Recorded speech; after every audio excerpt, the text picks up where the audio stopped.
Well, Juve is playing Star Wars games. What great timing. Anyway, so yeah, I'm starting a new racing game for myself here, and this is a big one, kind of. Like this is a notable title. I play a lot of racing games, plenty of them. I think most racing games I play are either like um, some retro bullshit I emulate because I find interesting, or some smaller indie creations that are out there on Steam and whatever. This is like, I guess this is, I mean, this is a retro game that I'm emulating. This is a PS2 game at its core. But this is a notable one. This is like one of the racing games, you know what I mean? It's like a, what seems to be like almost like a historic title in the genre, in terms of how it is regarded by enthusiasts, at least from what I gathered.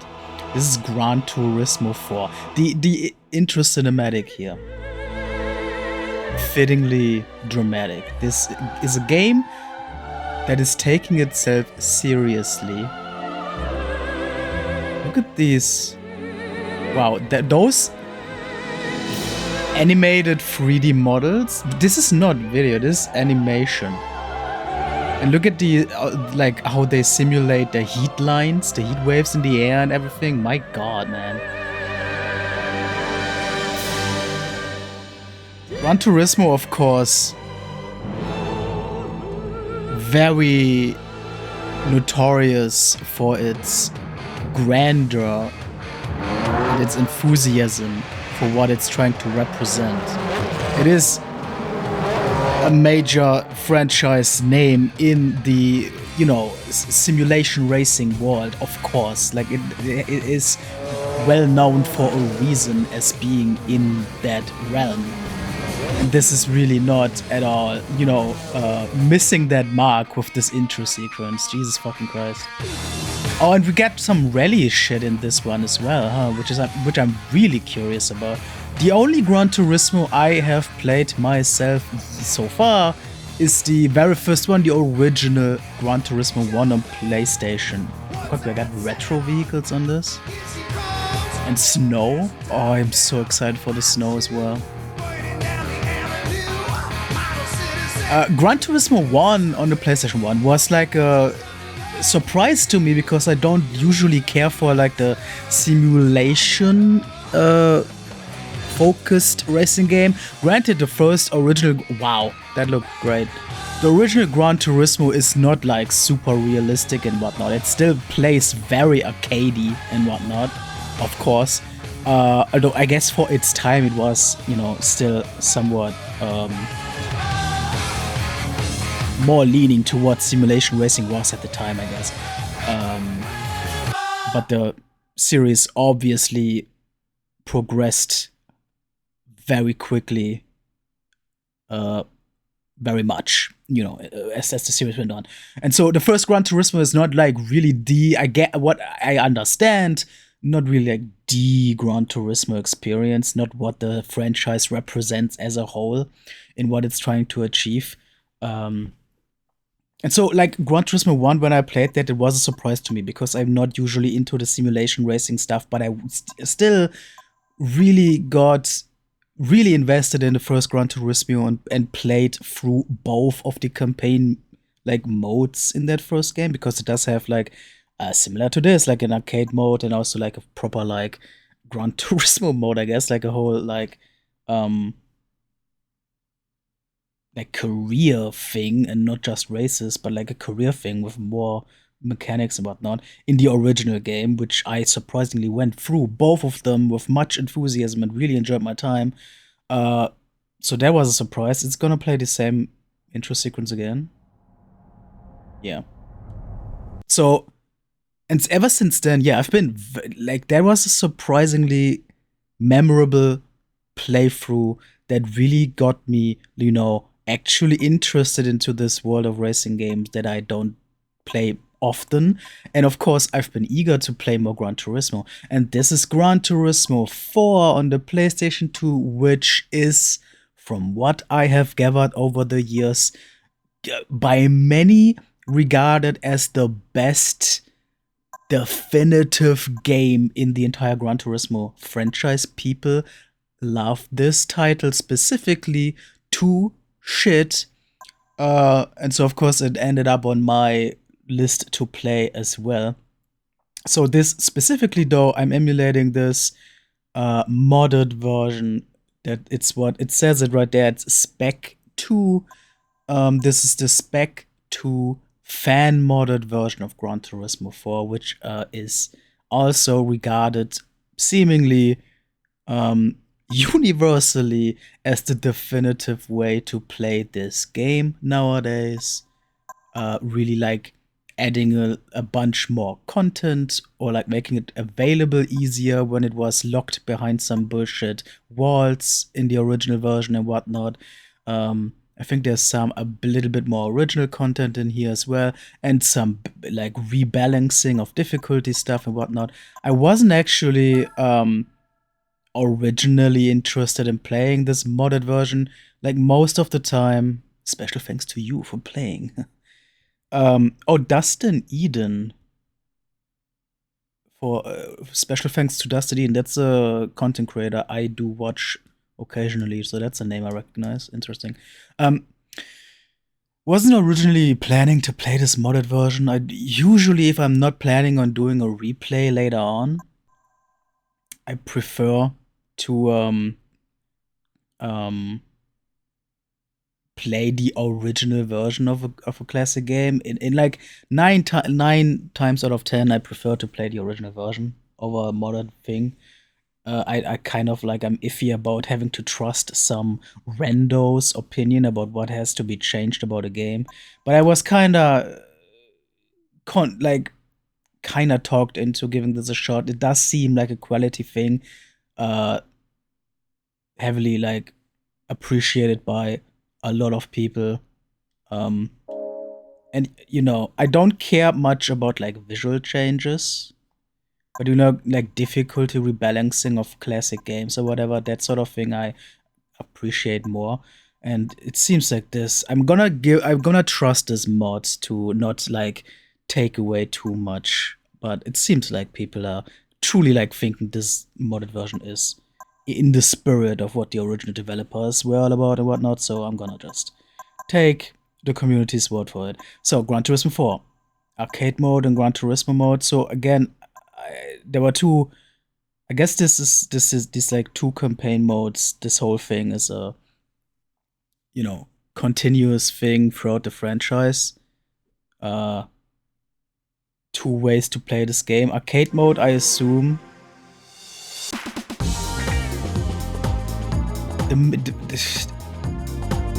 When I set this game up, I was like kind of amazed at the visual presentation of this, because this doesn't seem like a PlayStation 2 game, you know what I mean? Even without the mod is not like changing anything here. This is what the game looks like. And this doesn't look like a PS2 game. It's so fancy. You know what I mean? I don't know, maybe I'm off the rocker. So arcade mode, I guess, is like what you would expect. What you would expect in your arcade racer, where you just get to race through the tracks in some sort of like circuit environment, and that is it, like the most straightforward racing experience. I'm just spoiling myself for what this game has to offer. The Nürburgring, of course. I think I read before that the Nürburgring is the real life racetrack that is in most video games throughout history, which is interesting. All I'm really like truly looking forward to when it comes to specific Speedway in the 90s, in the 80s, and 2005. There are changes in the track layout. That is fascinating. That is wild. Looking like a Tommy gun over there. The only specific track that I am looking forward to here in this game, which I hope shows up somewhere in the campaign, is Trial Mountain, which I loved in the original Gran Turismo. Other than that, I'm not like familiar with any like specific track by name, I don't think. Circuit de la Comunidad Valenciana, Ricardo Tomo. It's so cool, man. Oh, I don't, oh my god, all the brands, Jesus Christ. Oh, right, oh yeah. So, oh, yes. Oh my god. I'm so excited for that. I might actually, oh yeah, the Autumn Ring, I remember now. Deep Forest was fun as well. Yeah, we got a bunch of tracks from the original Gran Turismo in here. That's fun. That is super cool, actually. I wonder if I'm gonna remember some of these while playing it. If there's any like muscle memory from the first game that I played years ago, that might come back. And yeah, dirt and snow. Like, I'm interested in a Gran Turismo rally experience, and I do love snow, so love that is a whole category in a way.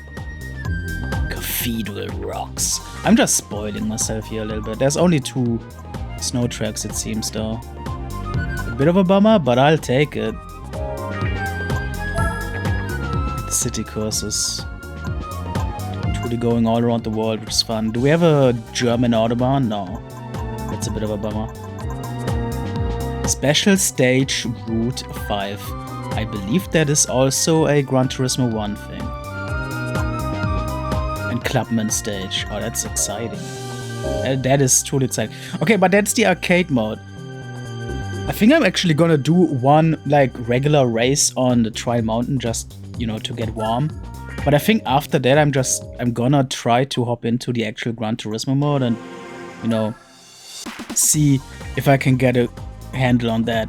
In the original Gran Turismo, I was afraid of going through that proper campaign mode where you have to like actually sell and buy your cars and take care of them and tune them right to even be able to do your next race and whatnot.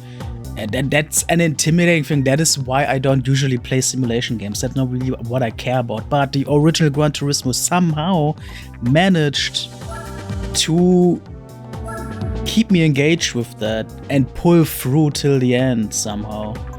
Now, here we are a whole console generation and 3 games advanced though, so again, I am intimidated just seeing all these fucking lists of real car logos and whatever, which I have no idea about.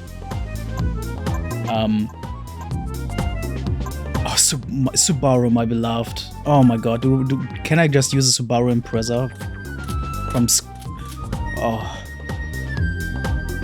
Oh my. I'm not a car person. I hate cars in real life. I prefer my cars, you know, fictional in video games or whatever. And I'm terrible at like recognizing brands or models because that is not something I care about.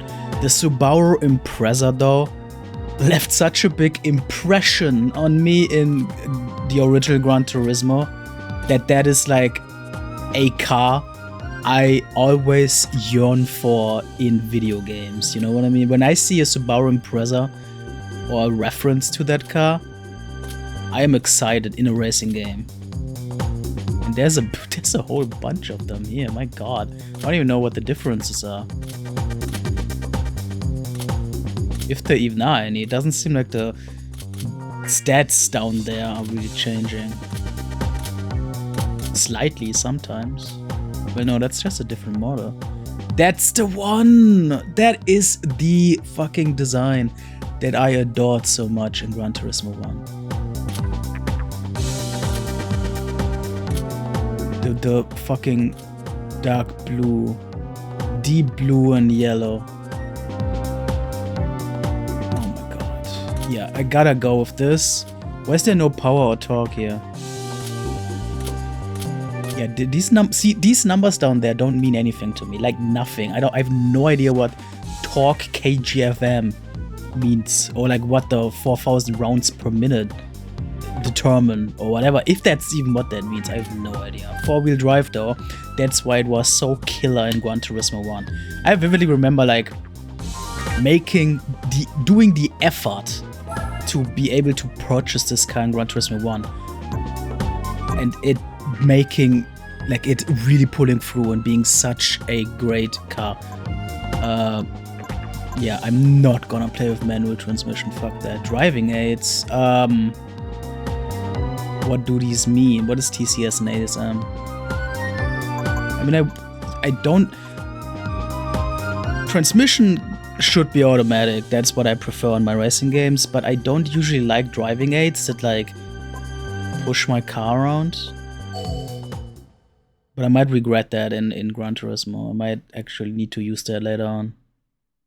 So let's just see, no pressure or anything.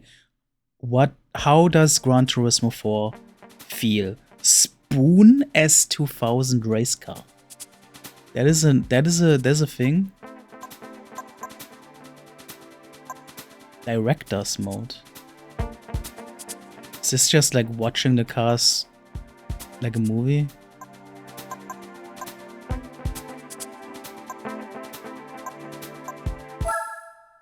It's crazy how this looks. It does not look like a PS2 game. It's wild. That's just legit the options menu. I didn't mean to go here. Fuck. Let's just go in cold.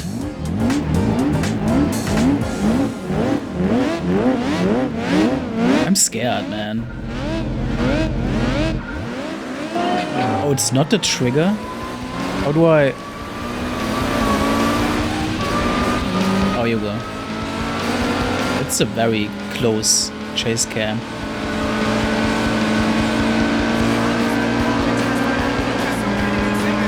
Music is drowned out by the... I'm figuring out the control still. This is... Where's the handbrake?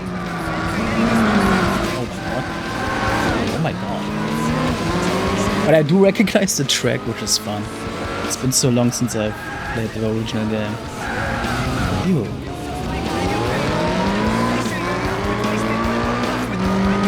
Yeah, I guess with the four-wheel drive, I shouldn't expect to like drift around turns.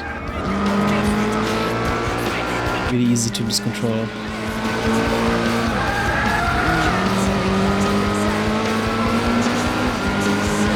Yeah, but it's not using... I'm surprised that it's not using... Oh my god, this section. Screen settings. I cannot go into control settings mid-race. I'm surprised it's not using the shoulder buttons for brake and power. Yeah, whatever. You know what I mean. I have to say though, this track, I did enjoy the visuals of this track more in the Gran Turismo 1 game. I do love PlayStation 1. I love when PlayStation 1 games fuck with or try to look realistic. I think PS2 is like a tad too advanced, I guess, where it doesn't look as charming anymore. It still looks fine though. But I think PS1 actually does win, just visually speaking. With its crunchy trees and whatnot. Oh my god. This car is not getting around these turns the way I wanted to.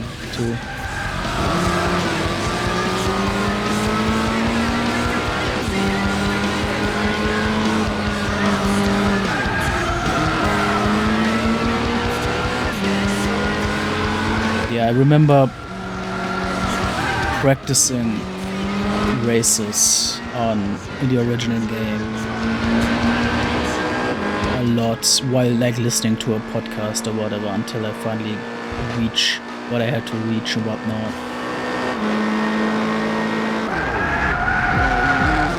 This car, man.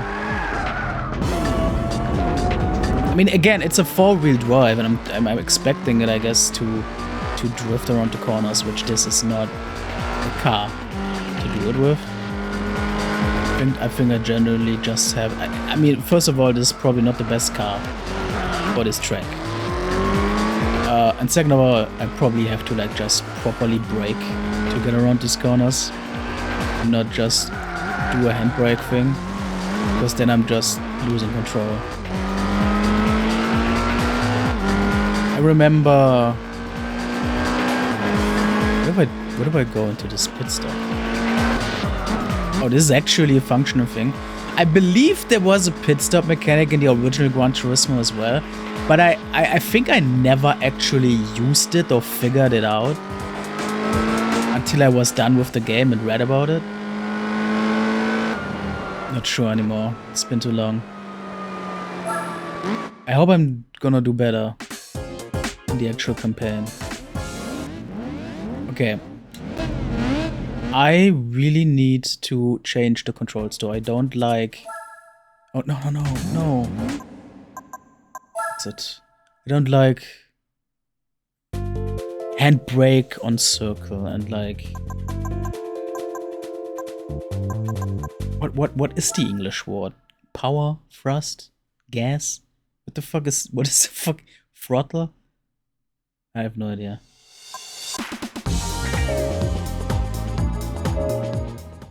Let me go into the options here. It's an intimidating game, what can I tell you? I am intimidated by these types of games, but Gran Turismo rules, Gran Turismo 1 was such a joyful surprise that I do hope this will be similar.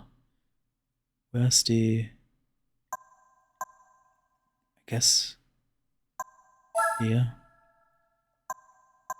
Gas, so it is just called gas in English, okay. Yeah, please, man. Oh yeah, that's why it's not on the... yeah, of course, that makes sense. But I'm not using manual transmission, so that doesn't concern me. Rear view on L1, sure, is L2 not... no, L2 is downshift, yeah. See, that makes sense, but I'm not playing that way, so... The question now is... do I do the brake or the e-brake? That's what it's called. On L1, L2. Trying to think of how it's in other games. I think it's a regular brake on L2. And then the e-brake can stay on the face button. Reverse triangle, that makes sense. Special. Special button used while racing. What the fuck does that mean? Yeah, okay. Well, there we go. I don't care. I don't care, man. Just... none. There we go. Thank God. I mean... see, this is also... at least I don't... Again, I'm playing a modded version, but I think this whole controller setup thing is in the original game. This is just a basic feature of Gran Turismo 4. And again, that is like one of those things that sets Gran Turismo apart from many other racing games where you can just... why the fuck? Wait, what? How did that happen? Did I do that?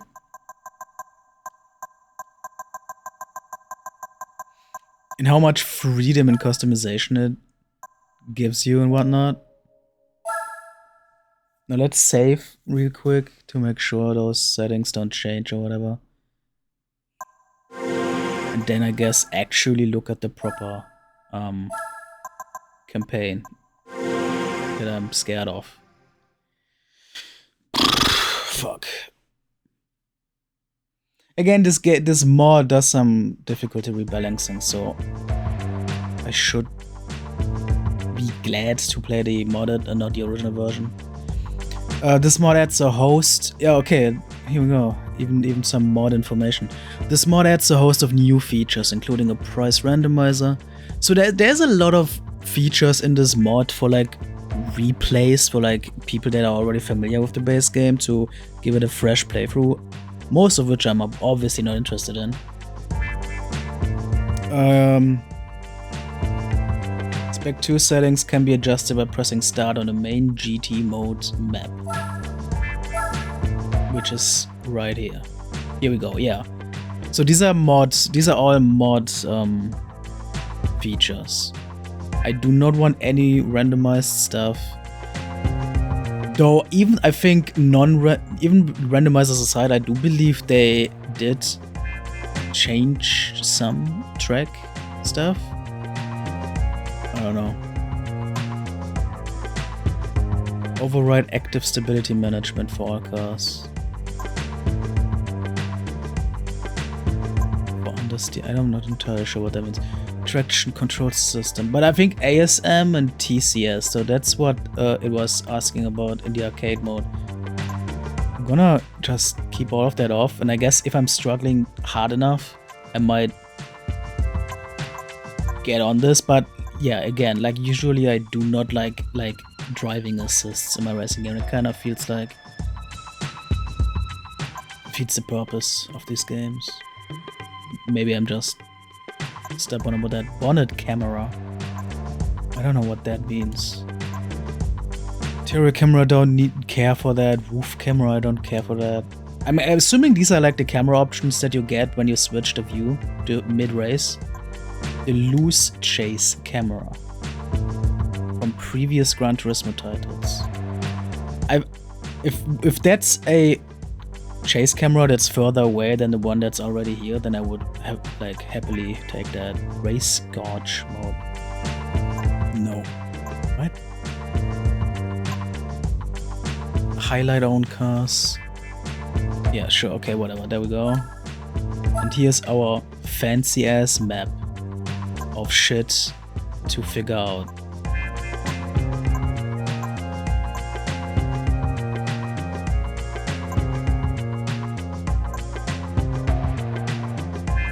I think the event synthesizer is, yeah, I think that's some optional shit for, or like some mod related thing. Second-hand car dealer, in countries to do races in, I guess. License center, so as far as I remember, the original Gran Turismo had you do licenses to even be able to take part in proper races. So you had like these like tests to master before you could actually do races. License tests are currently being held. Begin with obtaining your B and A licenses. Yeah, so that's probably gonna be what we are gonna do first. Used car showroom 2. Why do they have to be 2? Try to pick up a performance car at a budget price. 3 second-hand car showrooms on this map. Why? Historic showroom. Okay. Photo travel. Waiting for the text to start again. Okay, I guess I could just do that. This lets you take photos of your favorite car in the duration of your choice. Ah, okay. Interesting.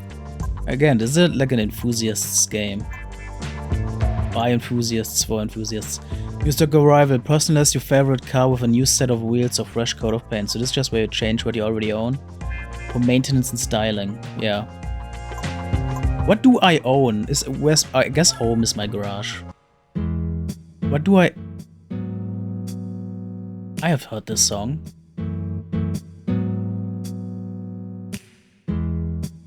I think I've heard this song a bunch in like YouTube videos. People using it as background music. I don't own shit. I got 10,000 credits. So I guess I have to actually buy a car first. You're not given one. Diary.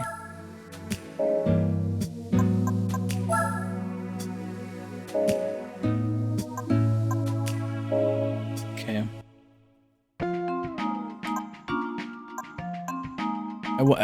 Do they want me to do license test first and then I get like a car as a reward maybe? I could see that. But let's look for fun what's in here. I could just buy a Toyota. Sparrow Legacy. And Nissan Cube would also be in my... can I look at these? Wow. That is a Cube. That's cute as well. And surely that's not viable for races. Surely every like seasoned Gran Turismo player would like scoff at that. The VW Clio Renault?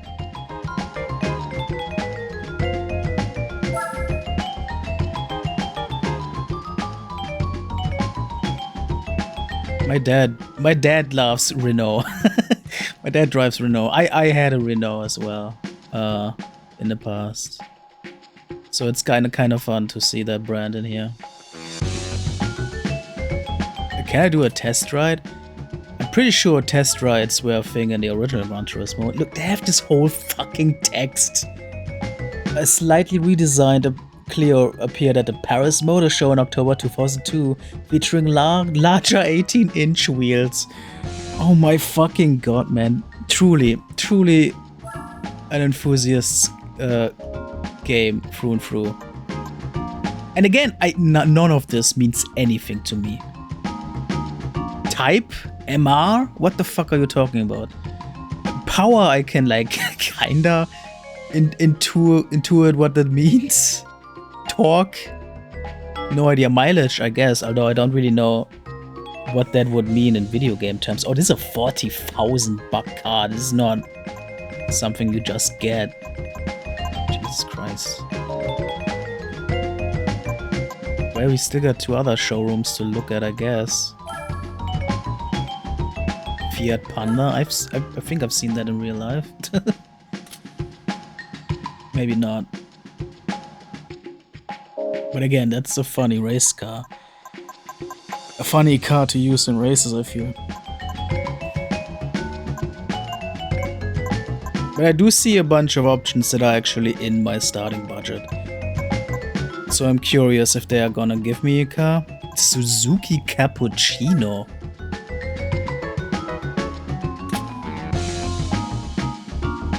I do not like that. I do not like that at all. Oh, this is the best place to come if you seek a bargain model from the early 90s. Oh, I didn't even see that text. Did it say the same here? Post 1995 cars, so this is the newer ones. With enough performance to give even the latest model a run for the money. And then you got the, I guess the even older ones? Historic cars of your dreams, 70s. The Triumph Spitfire.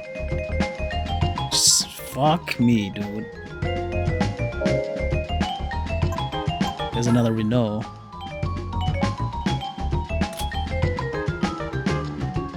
That looks like a rally car, I like it. I did not see Renault on the like big wall of brands. Actually, now I'm kind of stalling the actual progression of this campaign, but like, did I miss other Renaults? Is there maybe like a, if there's like my dad's Renault in this game, that would be incredible. But I highly doubt that.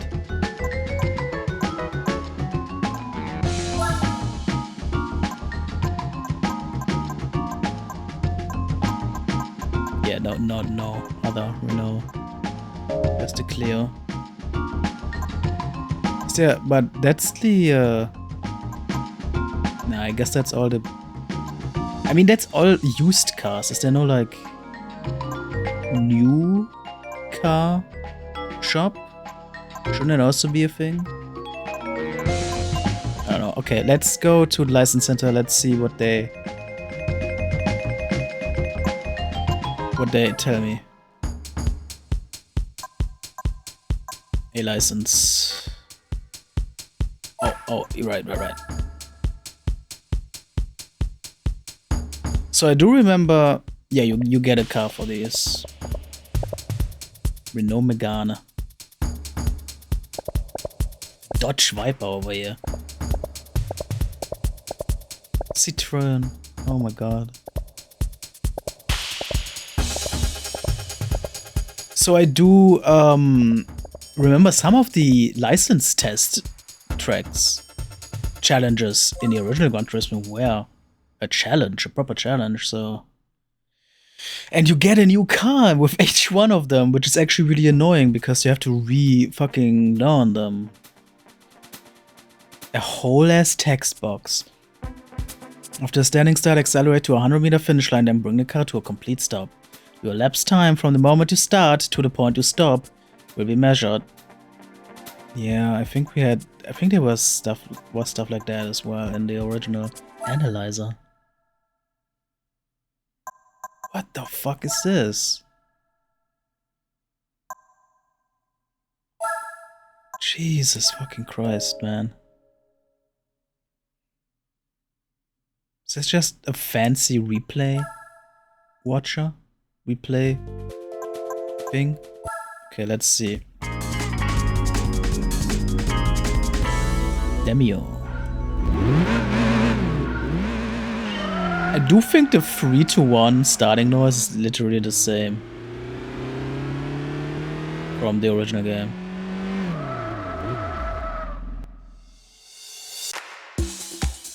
Bronze. Look at how close the gold times are to each other. I'm trying to remember now if there were ever in the original game challenges where I did choose to use manual transition for some reason. I don't remember.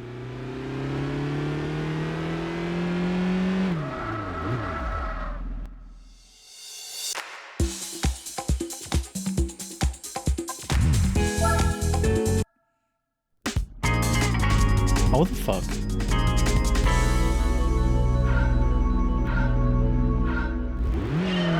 Because maybe manual transition. See, wait, why am I starting faster here? You know what I mean? Shit. If you do a manual transition, I would assume you have more control over your initial acceleration.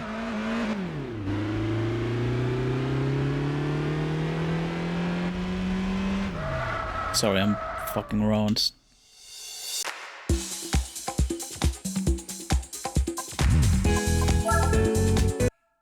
I really would like to at least get silver.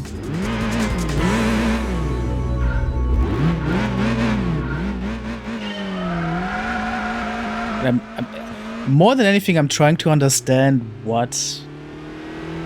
how I can accelerate faster. Well, there we go.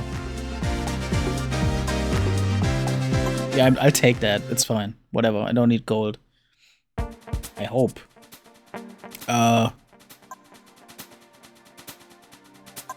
Next test. I don't think you need gold on all to get the license. I love this music. That's the beginning fucking drop of notes, man. Look at this text! Jesus. This test consists of another standing start, rush to the line, bring this car to a full halt. Because the distance is greater, your rate of travel will be faster. This braking. How do I even scroll down the text? Oh.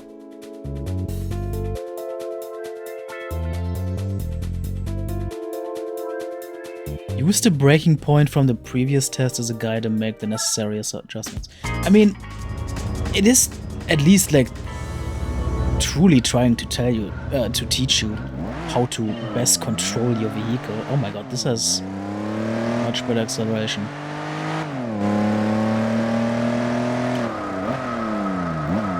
I think that was good. Yeah, that's silver immediately. I think I'm gonna like just continue to aim for silver.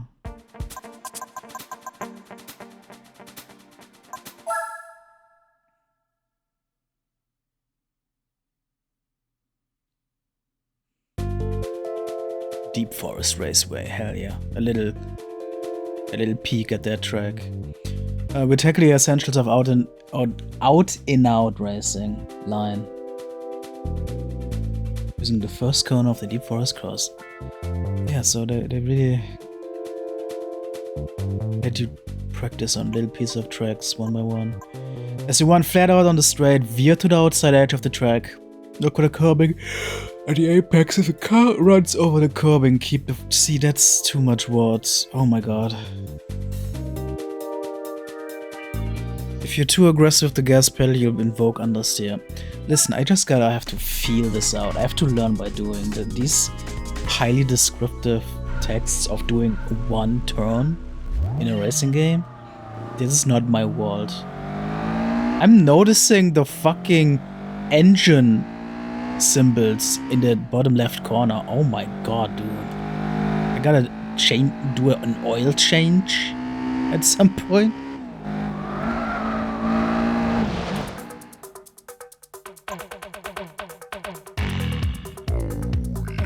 That's not actually the soundtrack of this game, is it? Fuck off.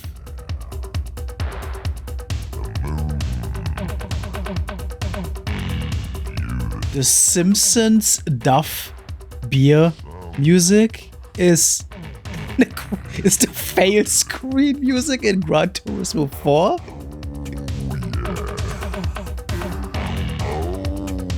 This is insane. What? Actually fucked up. I'm just gonna drive this track, you know, by intuition, the way I would just naturally drive this. It's kind of annoying because I have no feel for this car yet.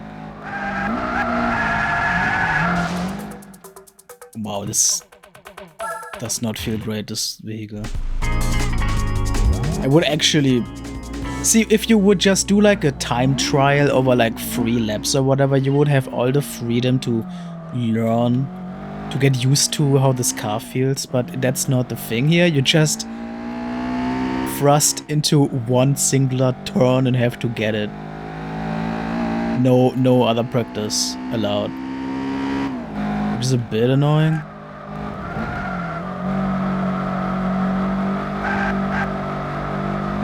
Yeah, there's no way I'm making time. Look at that.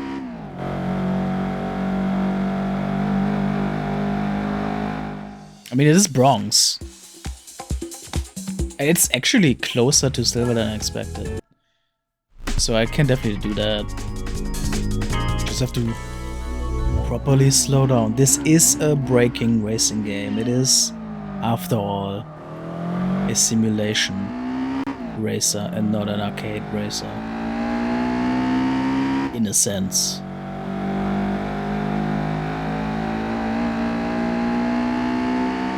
Those are not often the ones that I play, so I really gotta get used to that. Wow, that was horrible.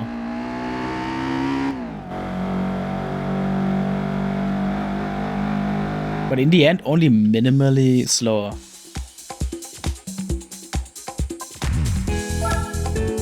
Of these dudes in the same outfit.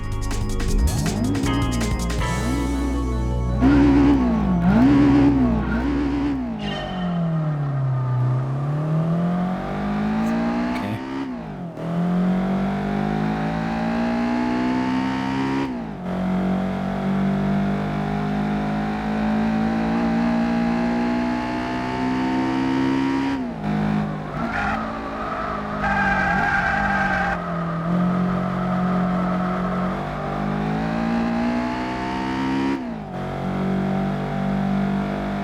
This gotta be it. Yeah, there we go. Again, I'll take that.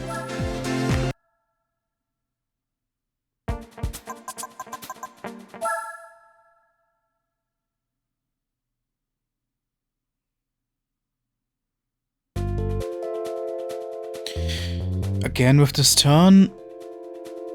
This time we'll try it in a powerful front engine rear wheel drive. So that's what FR means.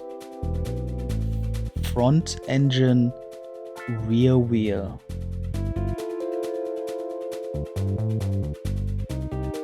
So I'm not a car person. So I'm wondering, Is it relevant that the engine is in front? What does that mean? Also remember that more power means faster travel rate. You have the same line as you did in the previous test, however you'll need to brake harder because of the car's faster speed. And as before,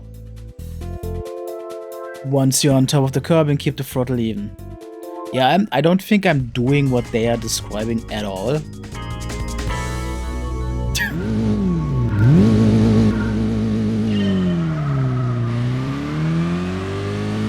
I'm just trying to get through this, man. Oh wow. Controller rumbling.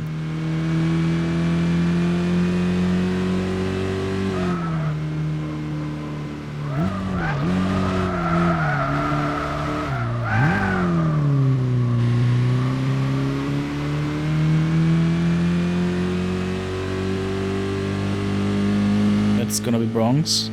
Yeah. It does feel like this car is, you know, more. There's some more drifting affinity going on with this car. I guess that's because of the,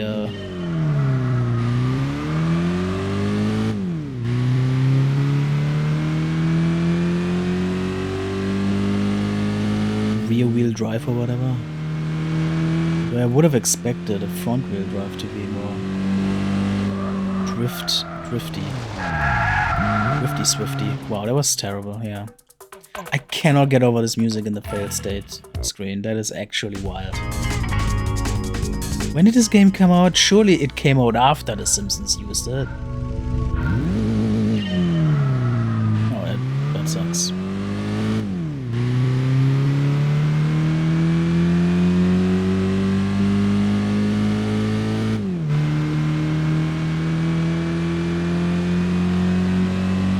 I'm surprised they aren't, like, marking down the line they are talking about on the track. Fuck. That was a good turn and I really fucked up the exit there. Oh my god, so close. If I wouldn't have, like, wobbled out of the turn like that, I think that would have been it. Also if I didn't fuck up the start.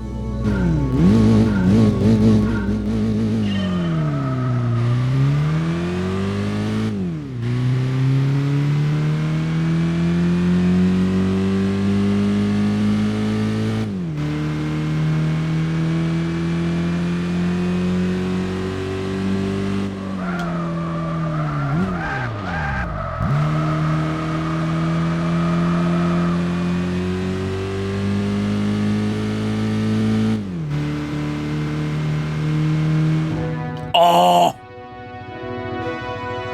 Just barely got the goal. That's awesome.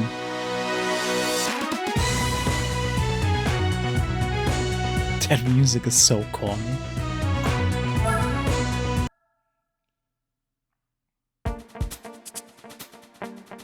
Next.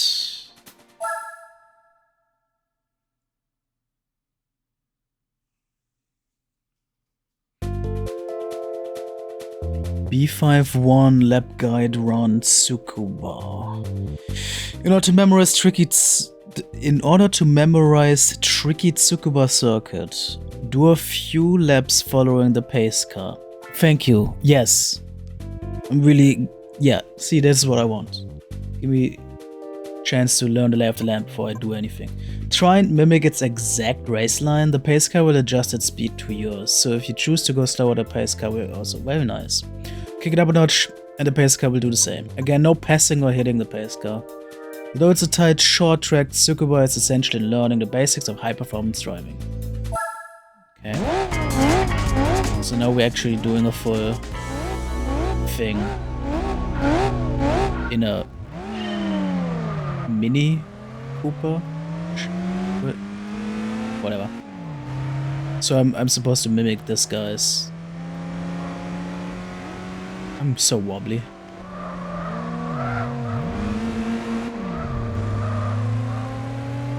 It's a problem with being a flicker turner in racing games.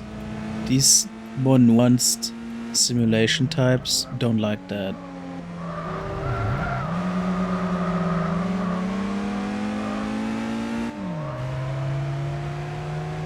you just end up overcorrecting all the time.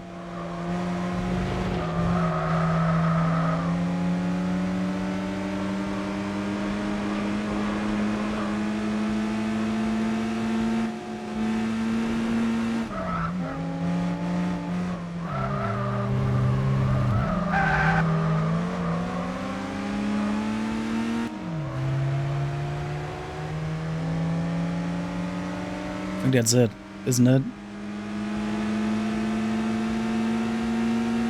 I'm not sure. No, it's still one turn. I'm not really mimicking this guy's line at all, am I?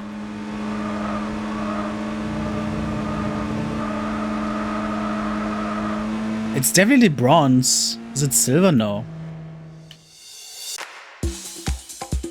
I mean, at least I'm getting a thing on my first try most of the time.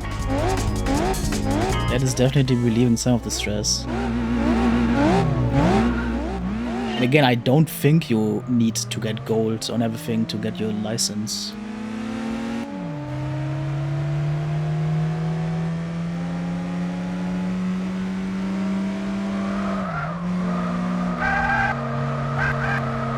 Wow, that was horrible. Tried to gun it a bit more. Completely messed it up.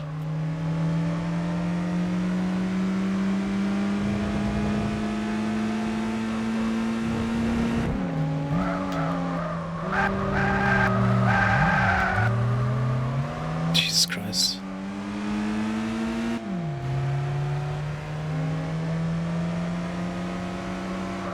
It'd be nice to see my ghost on this track as well, but I guess with the pace car going on, they don't want that as well.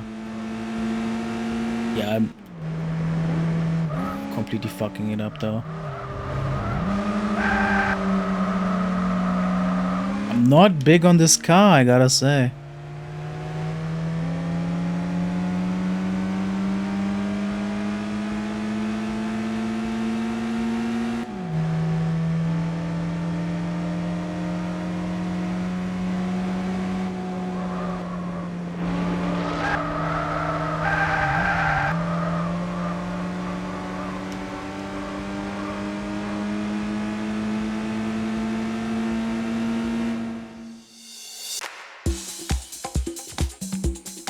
Jesus.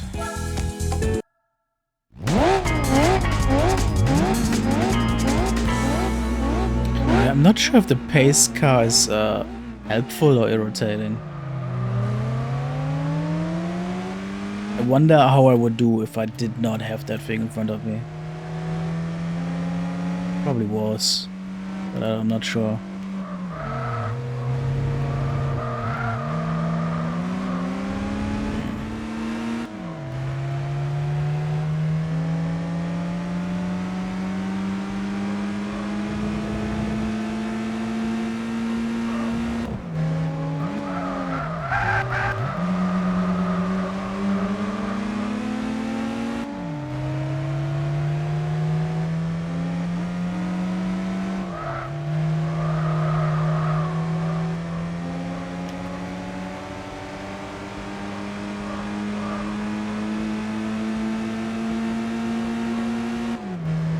How did I do so well on my first attempt?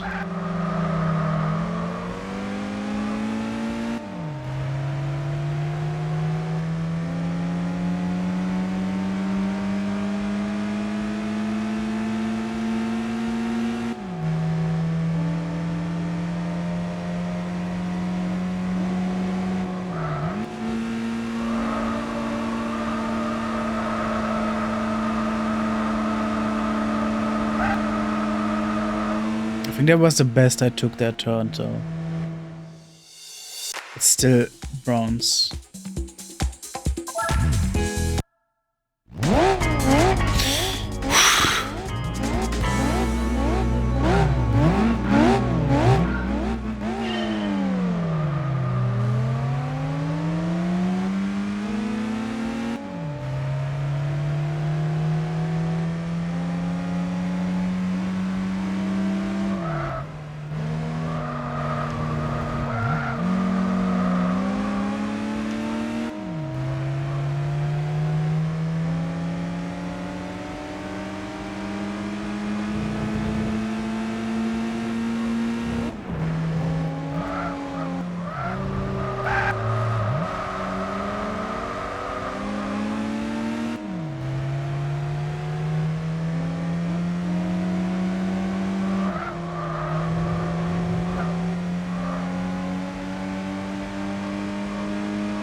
Oh my god, man.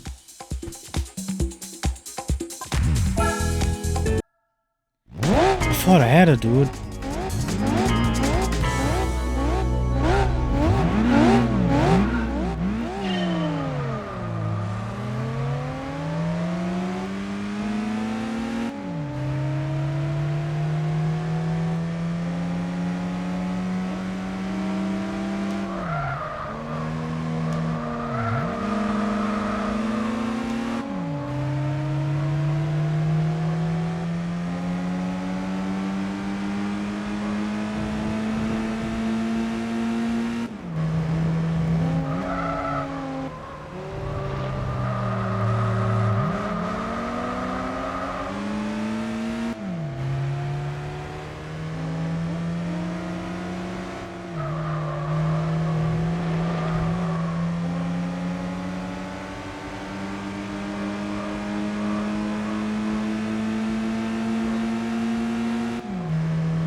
I cannot imagine how the rally races are gonna feel with this engine.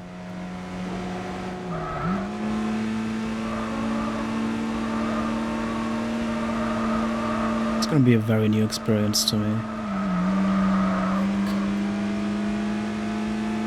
Oh my god, dude. I was consistently like better, and then I messed it all up at the end. Holy crap. Close.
A whole second better.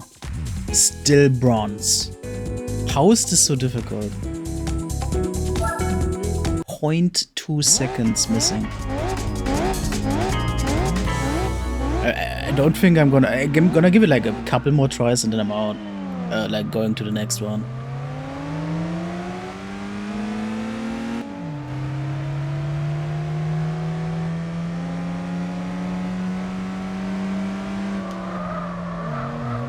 Although I'm already fucking up. Yeah, I'm gonna throw this attempt.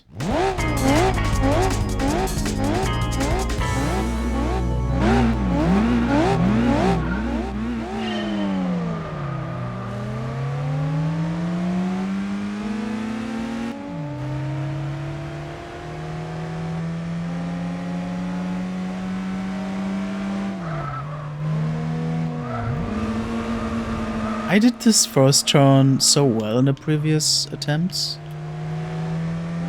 I'm just losing it.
on, man.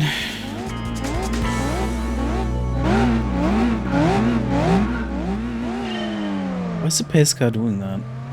Is there actually a reason behind that? The way it's revving the engine? It's strange.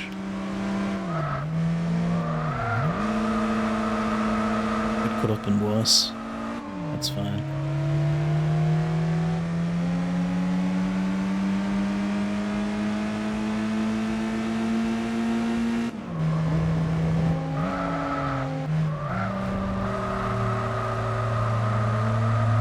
It could have been better.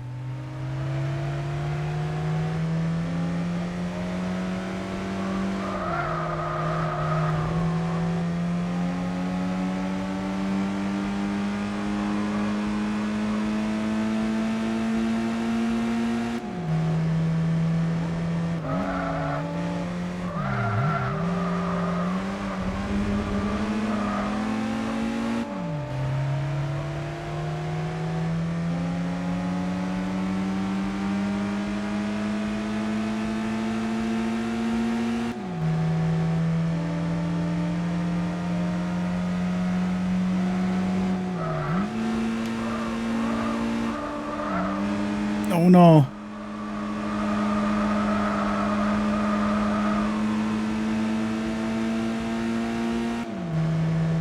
I cannot fucking believe this, man. It's so fucking close. I don't want to get stuck on the goddamn license for too long. I would really like if I could get to a proper race, like tonight, before I end the session. So I'm trying to hold back and not like get myself too caught up in this test. I'm gonna give it one final shot here. Whatever happens, I'm gonna move on after this.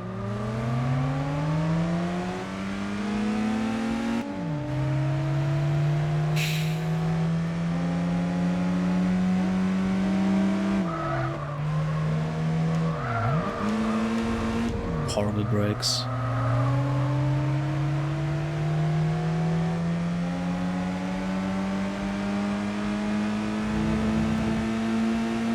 Yeah. Not surprised. Also never getting the line on that turn. The way the pace car's getting it. I'm not sure why. Alright, you're not allowed to do that. This attempt, come on. I know I said only one more attempt the last time, but I didn't expect to be disqualified like that. That's not how I want to end it.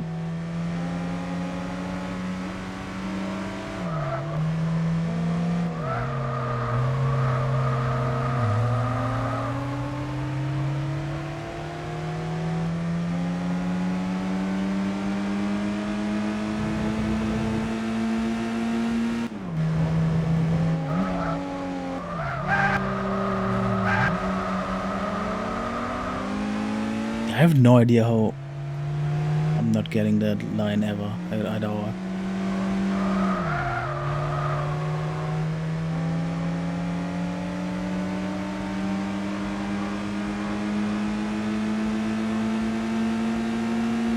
Yeah, this is not gonna be it. Those times. Yeah, okay, I'm moving on. This is clearly not happening.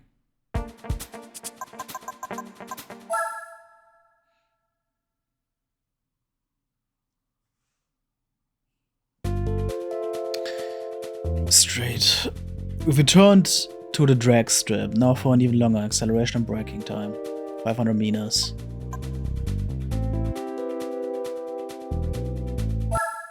It's interesting how much text I can put for this sort of thing.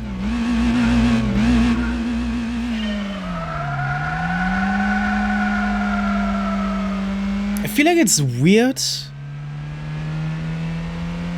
To have all these different cars as you're supposed to learn how to drive. You know what I mean? Wouldn't it make sense to have the same car every time? Wow, that was bad. That's silver? That's so clutch. Well, after the Bronx struggle of the previous one, I'll take this and just move on. That's fine. Should we be like halfway through the license by this point? Can I go back?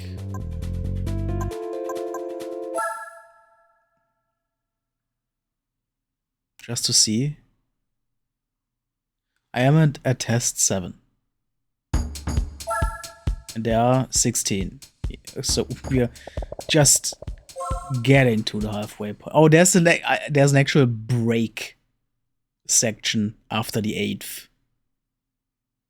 I just noticed, that's cute.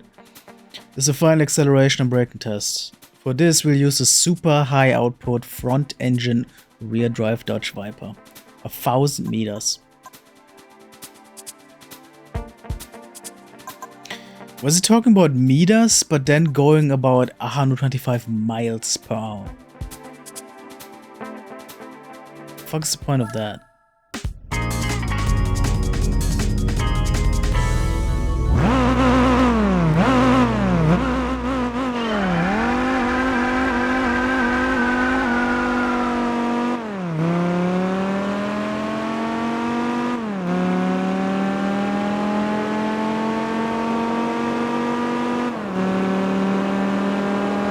Veering to the right.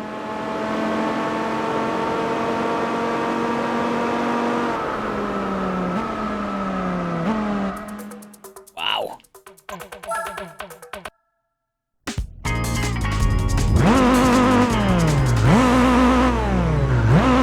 Big margin between silver and bronze here. My god.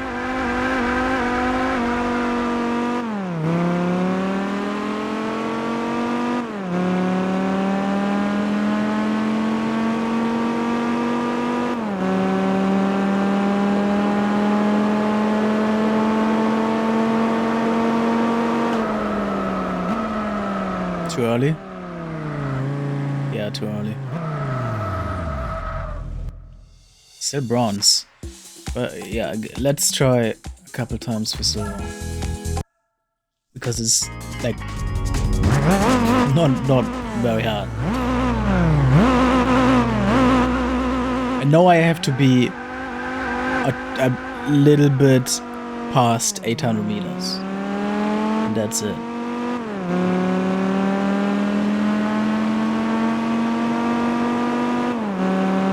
See, now it's kilometer now on the actual hard down there. The way I put in the settings, but I guess the like I wouldn't expect the pre-written text to adhere to what I put in the settings for the hard. But it's still weird that it talks about meters and then miles per hour in the same text. No, not retry. I'm good with this. One more track, then we had a break.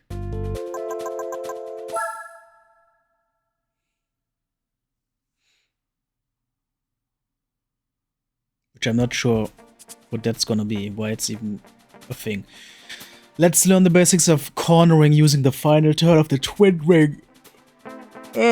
Motegi's last loop. Your test car will be the Mazda Yunus Roadster. Unlike that of the Deep Forest, this hairpin is a right-hander.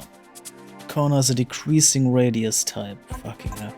So make sure you apply plenty of brakes before going in.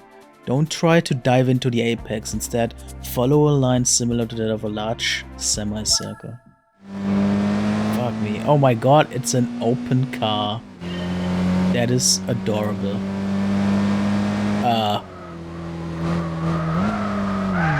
Nope. And again, like, this feels completely different than the previous car, so before even getting a single genuine attempt, you just have to feel out how the fuck this thing handles. Wow. And it handles. incredibly strange, like very different to what I've been driving so far.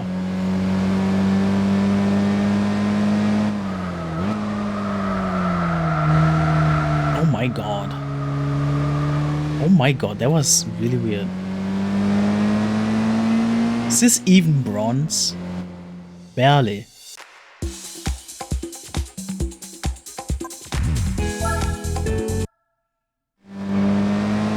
Again, a couple tries for server.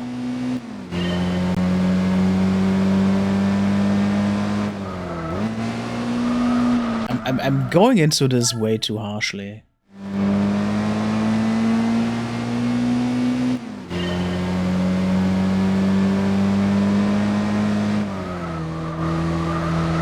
Still, I don't know what I'm doing here.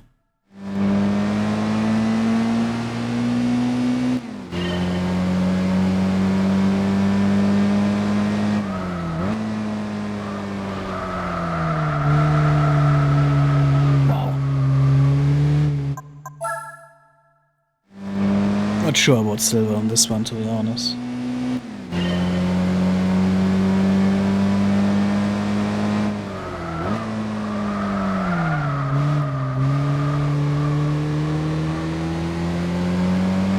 Okay, yeah.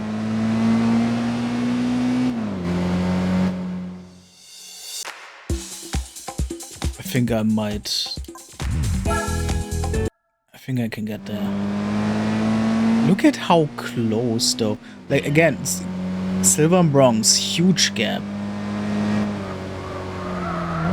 Gold to silver, though. It's like barely anything. It's 10% of a second.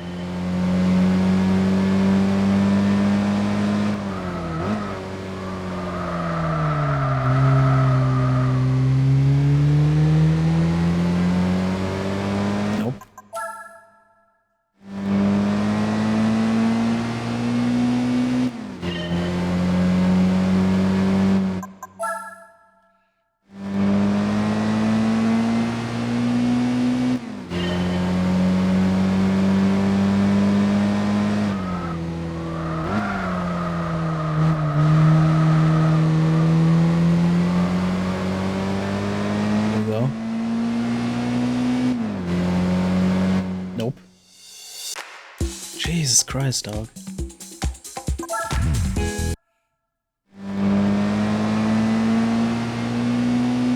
I keep forgetting to drive.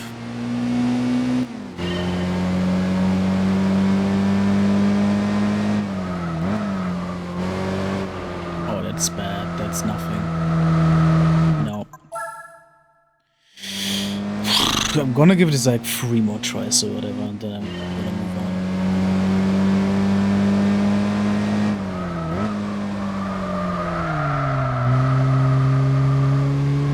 Oh, man.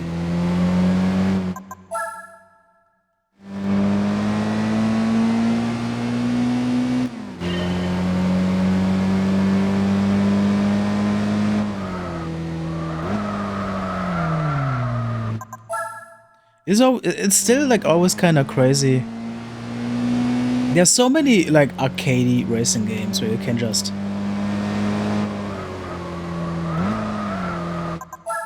I don't know, like just rush through the corners and whatever. And of course the game is then, you know, designed accordingly to make that a viable way to play while still being challenging in how it wants to be and whatnot.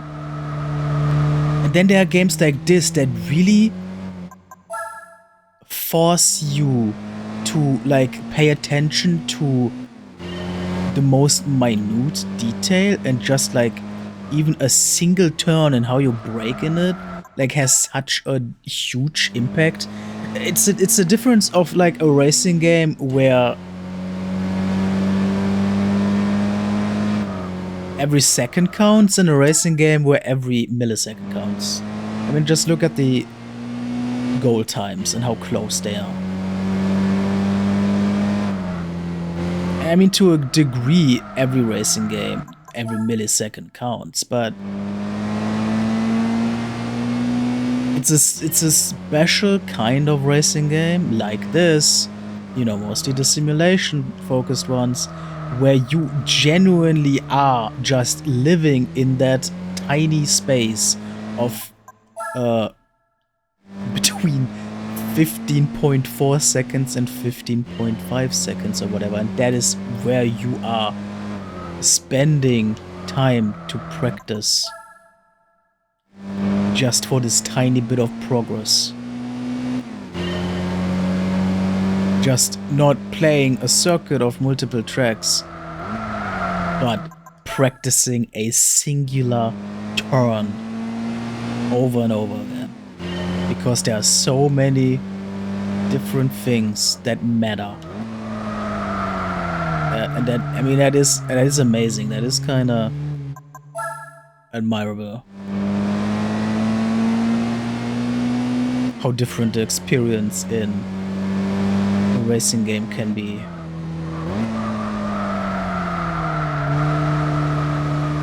Why am I doing so badly now?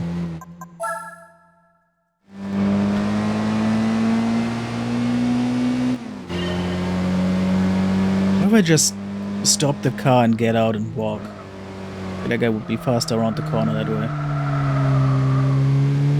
How did I get this much speed? What the fuck?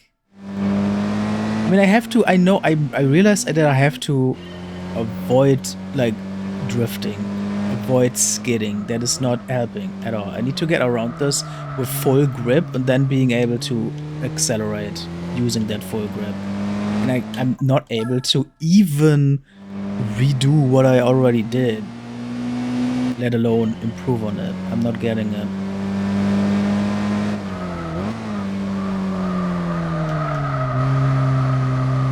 Wow, that was strange. I wasn't at all what I wanted to be. That car kind of locked up. I thought a while ago, I said a while ago that I was gonna give it like 3 more attempts, and now here I am.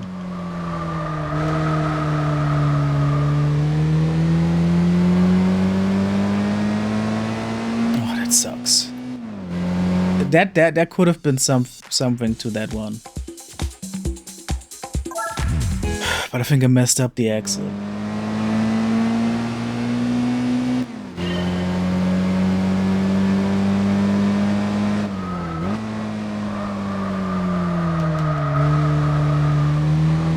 It's so hard to keep the grip.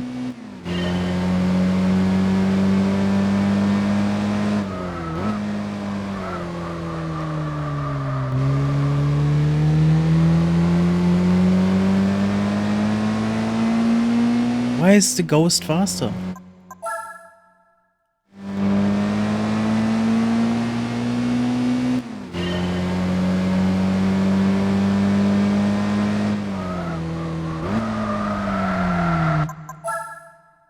I know the text said about braking good here. Braking hard. How hard though?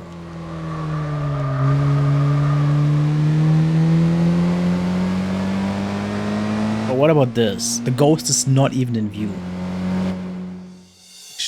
It's still not silver. The ghost was not even in view and I'm still not at silver. Fuck.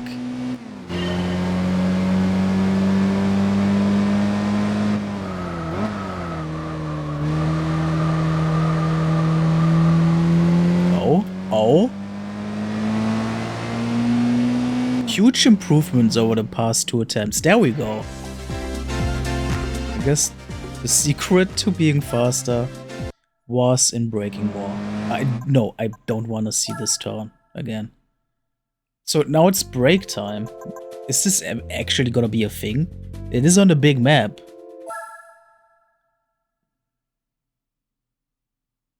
But this is just... No, a coffee break. This is an event. The fuck is this? It's time to take a break and recharge your energy. We call these fun, relaxing stages coffee breaks. You'll see a number of cones lined up.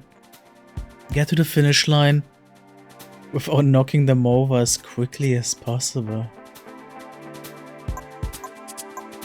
You can use any part of the course here, so look for a line that you're most comfortable with. So if we just got like fun little mini games, Jesus Christ.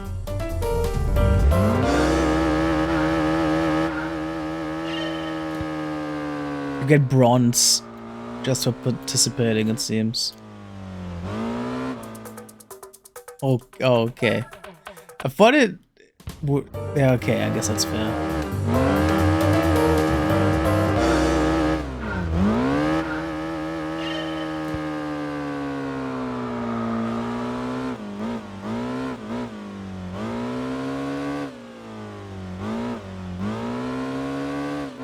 Oh, thought I had it. It seemed like a pretty obvious line.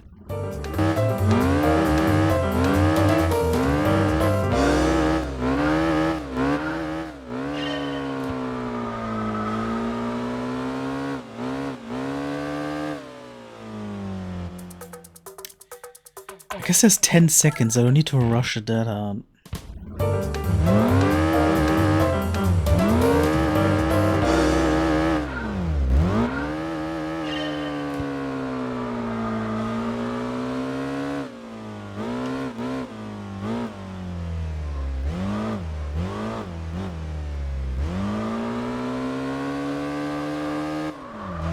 And a dead stop. Oh, I pressed the wrong button.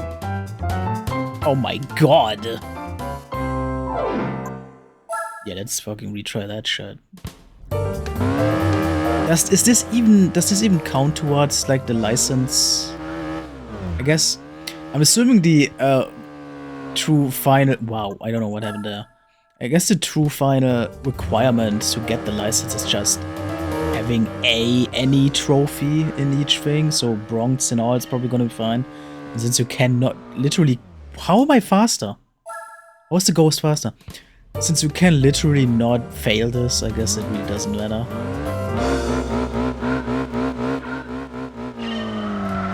There it is. Okay. And then what? Oh, this is not. It's a dead end. Yeah.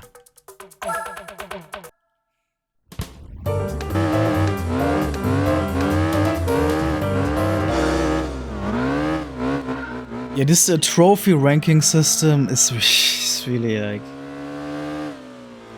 It catches me, man. Too easily.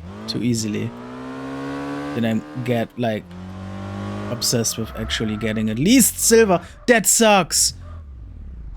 Oh my god. I don't think it would have been 13 seconds either way. But that was hugely dissatisfying.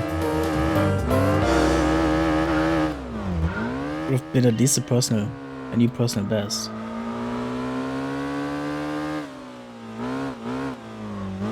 That entrance seems obvious, but I wonder if that is truly, you know, the best option into this mess. Whatever. I'm gonna explore. Yeah, but that seems even worse.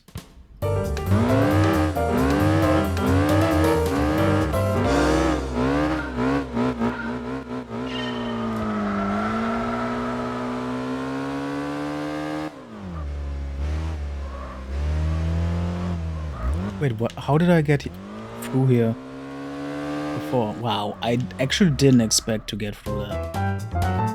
Yeah, I'm not hunting that silver. Fuck it. No, not retry. Yeah, I'm not hunting that silver. That's the halfway point of the license test. I don't know if I'm gonna get to a proper race today.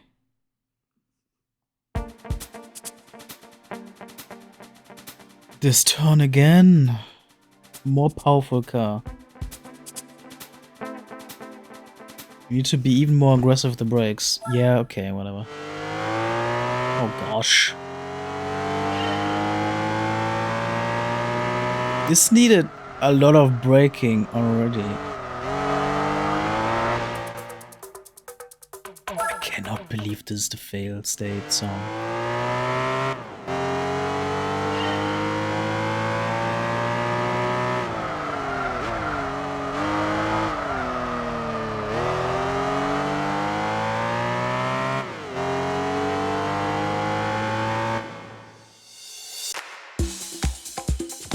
I think for the sake of time, because I want to get to a proper race tonight before I go to bed, and it's already late, I'm just gonna get whatever bronze I can get and move on. I can always go back and clean up if I care to, but honestly, I don't really do.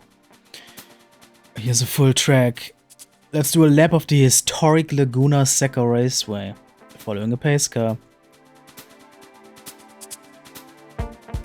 Primary objective is just to learn the track, don't worry about setting up records. Oh, okay. For the pace car, memorize. The infamous corkscrew is a blind downhill left-right S-curve. Getting the braking point correct is imperative to establishing a good lap time. So, is this even... It still has times going on, so... It's not really just about learning the track, it is about already reaching a goal. Look at that skybox. Oh, this is scary.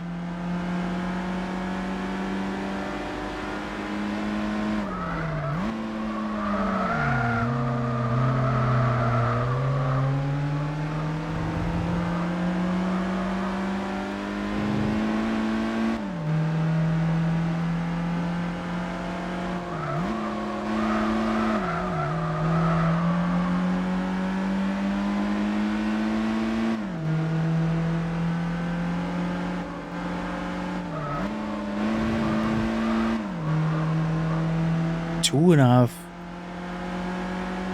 minutes track. Tons of margins for error then.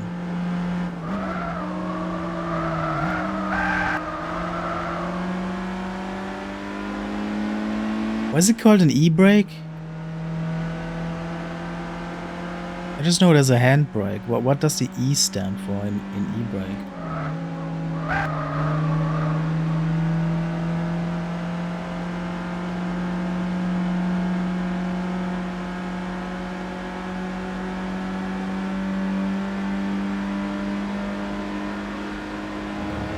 This car is too high! Oh my god.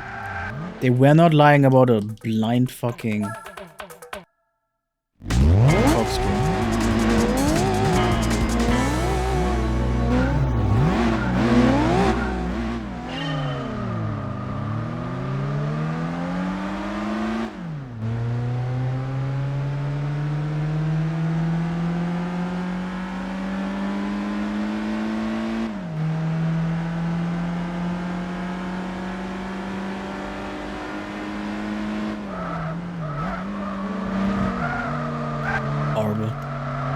That was actual trash.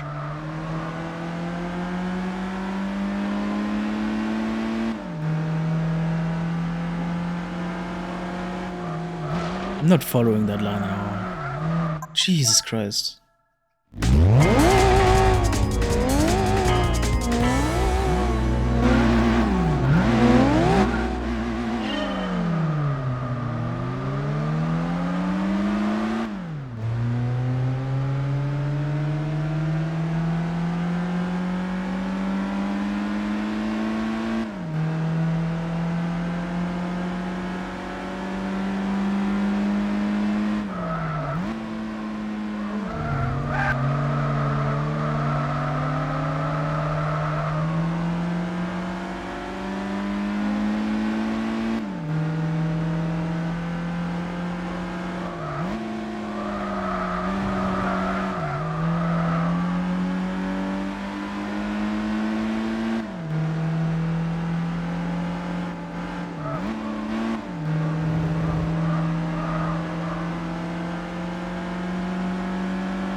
That is rough.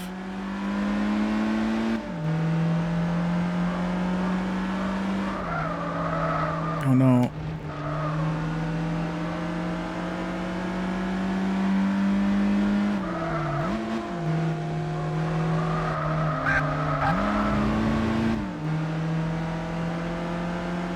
I wonder if the pace car is using the e-brake at all. Probably not.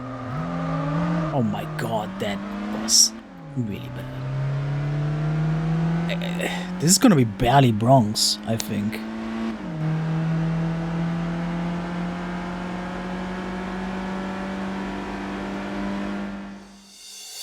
Jesus, man.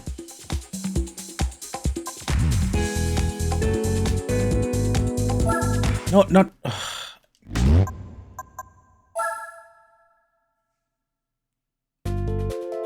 We need to move on, dude. B10 is still like 8 tracks, I think. No. I don't remember. Yeah, same track, of course. I'm guessing now I just have to reach a time without a pace car. No, wait, that's still... Oh my god. I'm misclicking everywhere.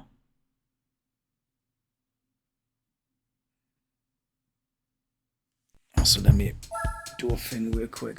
16 total, yeah, so 7... No, 6 left to do. Fuck.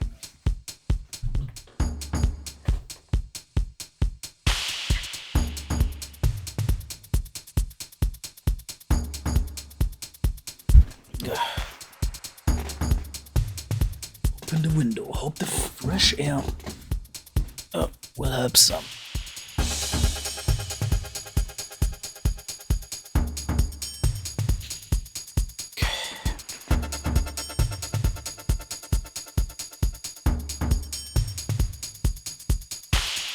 Was it saying April 14th up there? I just noticed that. Is that supposed to be real time? Because it's not. It's March.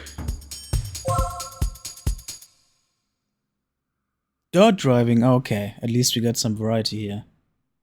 Let's see how that shit feels. So this is my first taste of the rally stuff, kinda. Let's gauge your car control ability on dirt using the hairpin corner of the Grand Canyon course.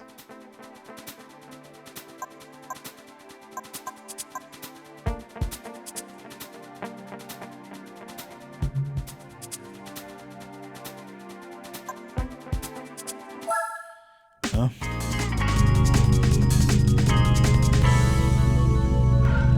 Look at that track. Like a mutated goat. Yeah, so how, oh my god, how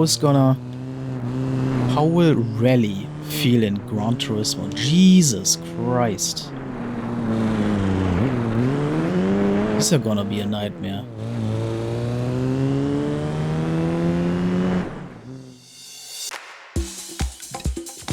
So fucking barely Bronx.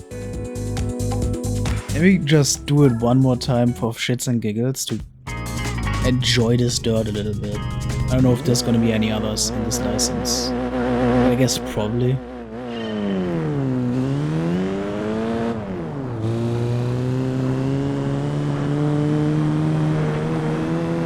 How much did the Gran Turismo series dabble in rally? Did that return a lot? I have no idea, I wonder. Hey! Silver. That went way better all of a sudden. No, I don't want to retry. Why is that the default fucking thing? Do we also get a peek at a snow track? That would be very fun. One of the 2 snow tracks. See how quickly you can take the super fast right hand of the Swiss Alps course. I guess that's need to at least be like close to snow territory. I'll take it. Because the level of grip is much lower on dirt. Oh, we're still on dirt, okay. Dirt in the Alps. I'll take it. Oh yeah, this is dope. Yeah, I love that. Yeah, I'm very much looking... What is... Oh, that's a building. Very, very much looking forward to the... Whoa, whoa, whoa! Very much looking forward to the rally challenges in this game. Really not something I think about when I think Gran Turismo. I do love rally games. Wow. I keep thinking I got it under control and then it's not.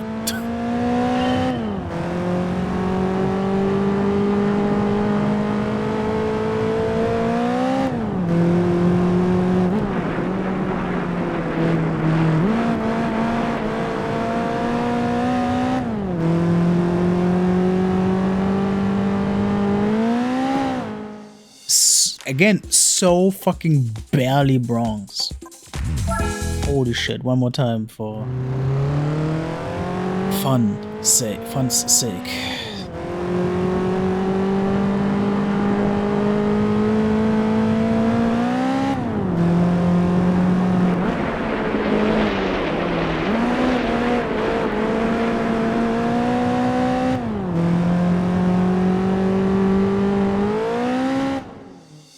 Jesus Christ. Yeah, I'm not chasing that silver.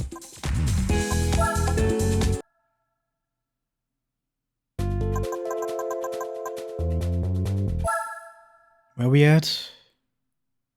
Like 13? Out of 16? Yeah, 3 more things. Final corner of the Tsukuba circuit will test your high-speed cornering skills on asphalt. You'll start the test traveling 50 miles per hour. Yeah, I'm not... It is very interesting to me that they give these highly detailed instructions of how to drive via text and not like visual elements on the track or something. It's an interesting choice. I don't know what I did there. That was bullshit on my part.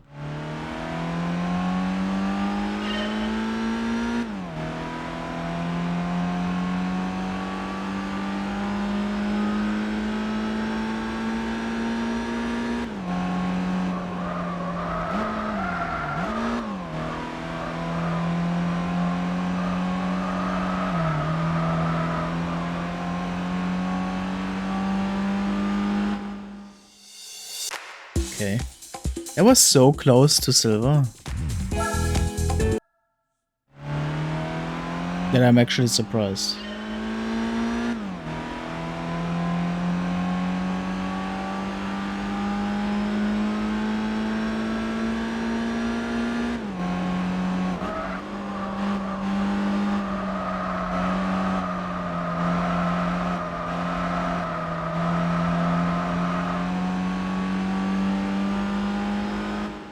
Oh my god.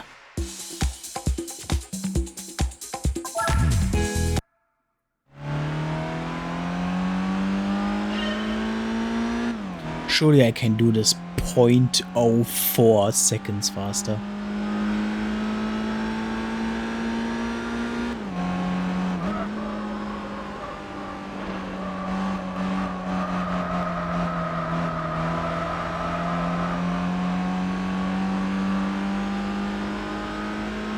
There it is.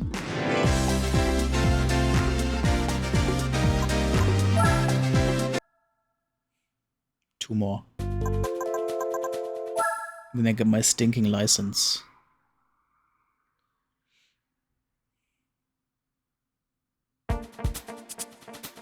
El Capitan. The first corner of the El Capitan course is also quite fast, another ideal place to test your competence on the high-speed corners. Unlike Tsukuba, the apex is deeper into the turn, so the key is patience.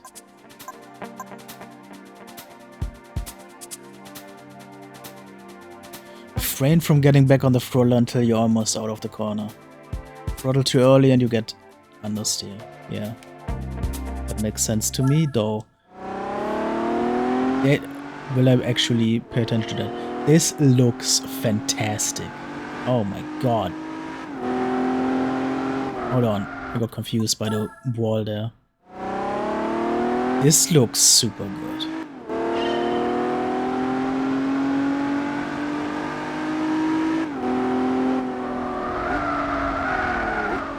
I need to brake way earlier, way harder. Oh my god, what's this car doing? Jesus.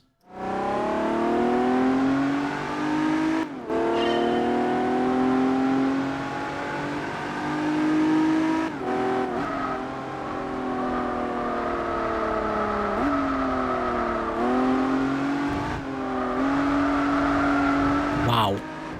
This car is slippery as fuck. I'm not chasing a silver here. I'm not even getting bronze, yeah. That's wild.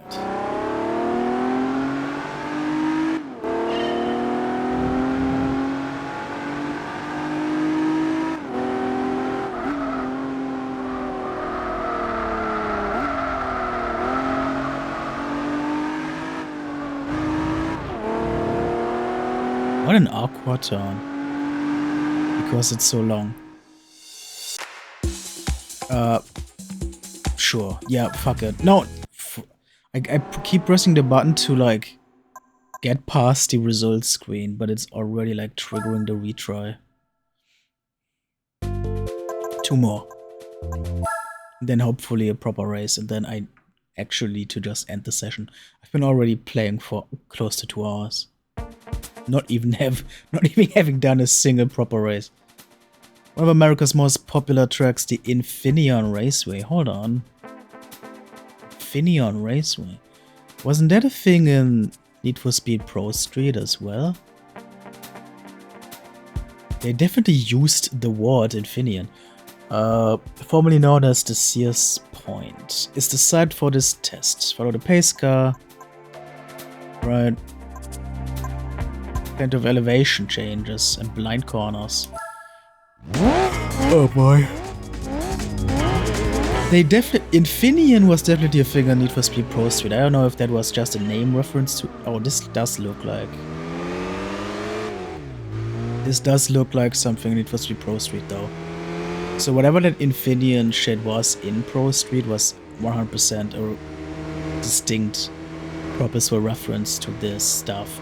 And I did not like those tracks in Pro Street at all. That's for sure. I was very much struggling on a lot of those. And trying to avoid them as best as I can.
These are not gonna be my favorite tracks in this game either. That's for sure. The environment is also very barren, which I don't like. I much prefer driving through mountainsides and forests. Oh my god. What the fuck? What happened? That might have like caused me to not even get bronze. Set the finish line, thank fuck. And the pace car zooms off, my god. Okay, last fucking license test. Let's fucking get this done. Oh my god.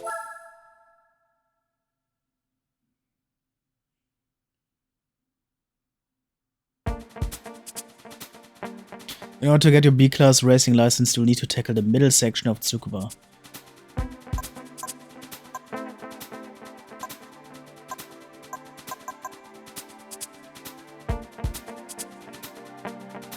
Looks simple and straightforward, but looks can be deceiving.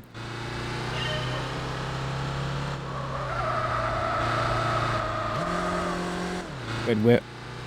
Okay.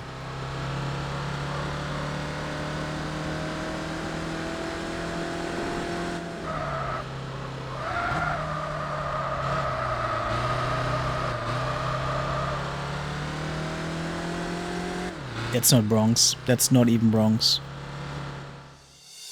Oh, it is! Like, fucking barely. I almost hit a guy there.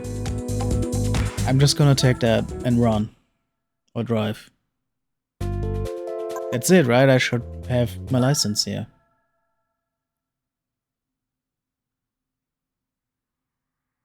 Right? Yeah. Epic sauce. So I'm a certified driver. Congrats. And there's my first car.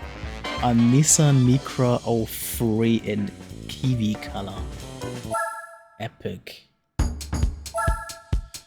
Fuck yeah. Let me do one fucking proper race now and then I need to go to bed. Is that fucking... I'm gonna assume that Nissan is like somewhat viable for a race, right? It has to be. Why would they give it if not? Just to sell it immediately? Surely not. Where do we even go for like regular race? Wait, these country things are also showrooms? To buy? Oh. What is RUF? I've never heard of this. Alois Ruf? Air-cooled German sports car in the 70s. The NATO car? I've never heard of Ruf. And I live in Germany. There's no way whatever the fuck this is still around. This must be like a historic dead brand or whatever.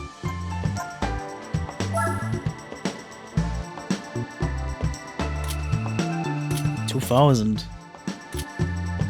I've never heard of this shit in my life. The other ones, yeah, of course. Do we have France? Can I look at Renault cars?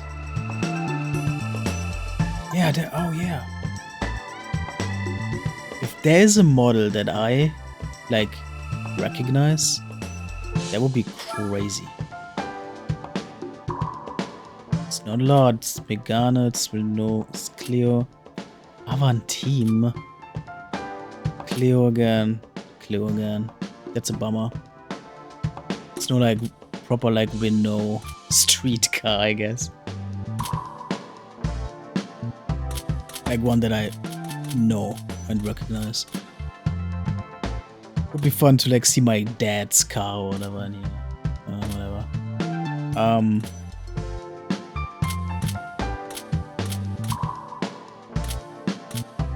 Where's the credits, the costs, the price tag?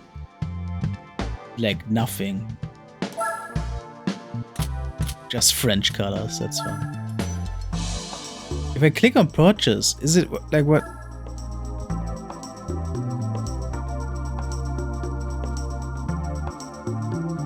Not for sale. Okay. Why?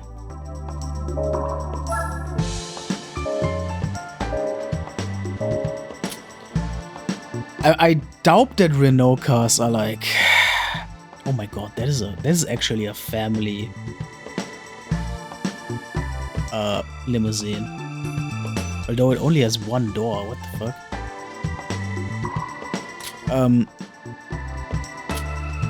It would be fun to drive a Renault, but I doubt that these would be actually viable for races. Not that I have any, I don't know, way to determine that myself anyway. These are like proper rally cars. Whoa. What's with the slowdown on this car specifically?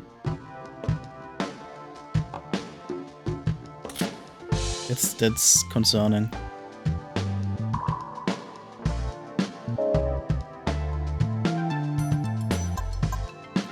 They have events, they have Renault. Wait, they have manufacturer specific events? That's actually really cool. So you get like a reason to drive specific cars. So that I have a reason to buy a Renault car at some point and then do those. That's cool. Right now I cannot afford any of these, so whatever. How many did these cost? Surely more than 10,000. Oh, not for sale. That's a bummer. But yeah, that would be something that I would like aim for, being able to purchase one of these and then doing Renault challenges. But for now, so I got what car again? The Nissan Micra.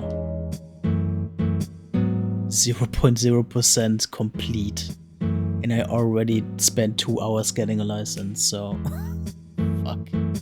20 days. I got a Nissan. Beginner events. I guess that would be my best starting point here.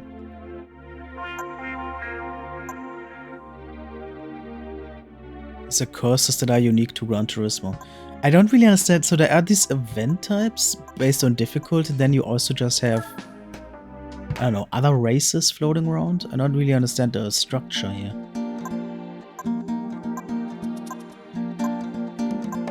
Oh man, try them out. Autumn Ring as well. Apricot Hill.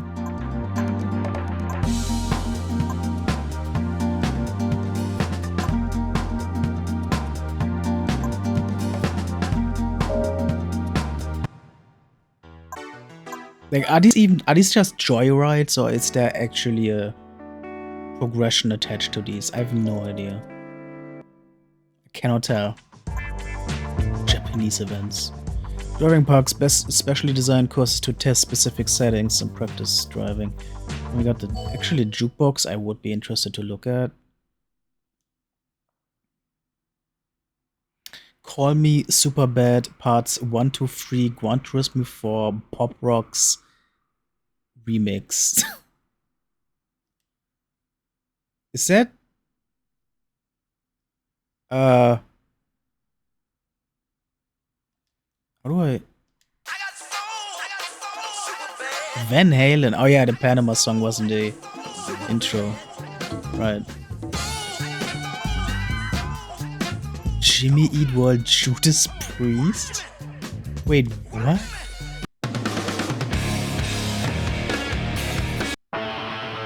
That's wild. Less than Jake? Joey Satriani. Yeah, that's some dad rock. Oh my god. Apology for non-symmetry. Dirty Americans.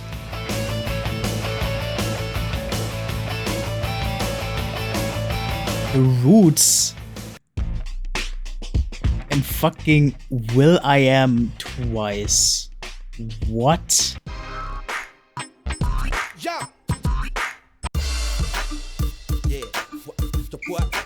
Add to racing playlist. I like that you have this sort of customizability.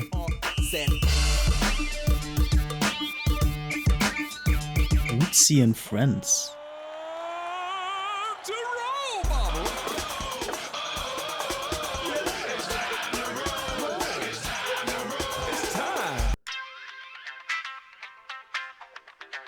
Fucking Pepper Roach?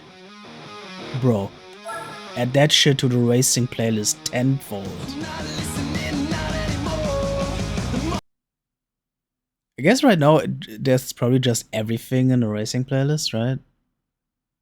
So rather than adding something, I should remove something if I want to, like, curate this. I can't believe there's Papa Roach in here. Although this, I don't even recognize this Papa Roach song. And it sounds very much like a light dad rock thing.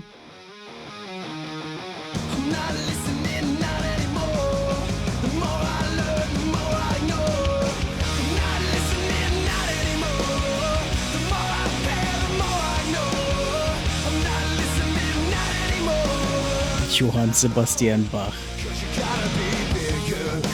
Jesus bleibet meine Freude. My God, dog. Rebels kann.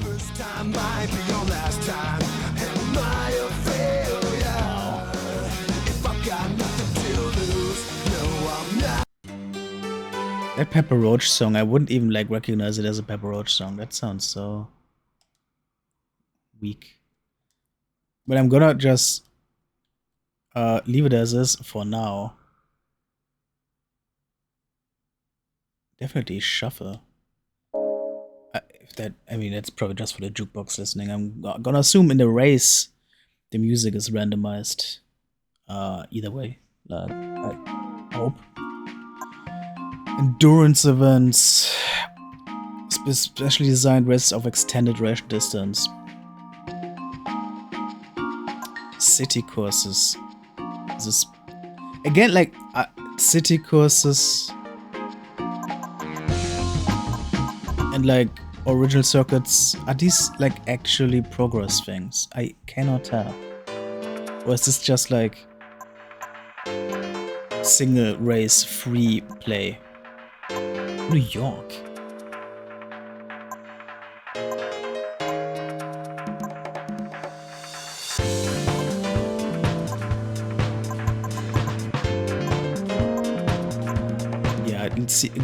I like the special stage and Clubman stages in the original game. I don't know if it's like Route 5 or if the original game had other things with those names. But those were some of the more memorable ones that I spent a lot of time on. So that's gonna be interesting to revisit. Again, I'm really not sure. I'm not really sure what those are, so I'm gonna European events. That's cool as fuck. Schwarzwaldliga, so we do have German shit here. But there were no German tracks in any of the list. Deutsche Tourenwagen-Meisterschaft? Shut the fuck up. What do you mean get in a car? Am I not in a car?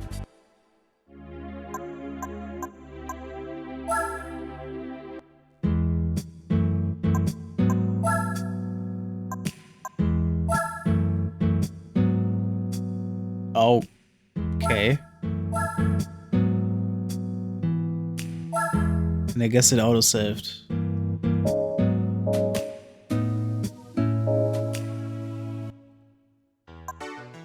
I don't know if it's a good idea to start with this random ass thing, but German. Deutsche Tourenwagenmeisterschaft. What the fuck? Wait, what did the text say down there? The peak of touring car racing with unrivaled intensity of... Yeah, I'm probably not gonna be doing anything here. Oh, there's only a specific list of cars allowed. Which, my shitty Nissan is probably not in there. Fuck, man. I don't even know what a touring car is. What about the Schwarzwaldliga? What does A and IB mean? Fierce competition using 200 horsepower plus sports cars and 300. Jesus. All these requirements. Definitely not doing those anytime soon. But like, just tell me what tracks these are. Can I not see that at least? German cars only. Maybe it's literally just the cars that need to be German. Maybe the tracks are still all over the place. Who knows? Mama. Okay, fucking enough messing around. Let's actually do... Fuck. I really should not look into tuning already.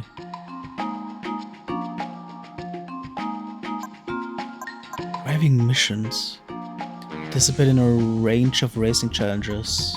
For specific conditions, no. Let's just do the most basic ass beginner race. Spider and Roadster.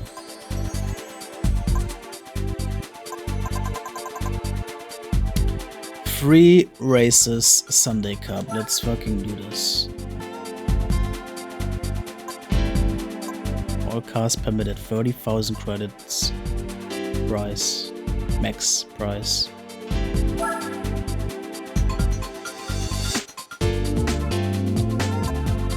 Oh, and Clubman Stage is one of the tracks. That is very nice. Enter a preview the Sunday Cup race, which takes place. Yeah. So I can just choose which tracks to go first. I mean, definitely would like to see the Clubman Stage preview. No, let's just get in there and see how badly I'm doing. Completely new car. It's probably not very good. On a track that I've never played on this. Maybe not ever played on anything. Reverse.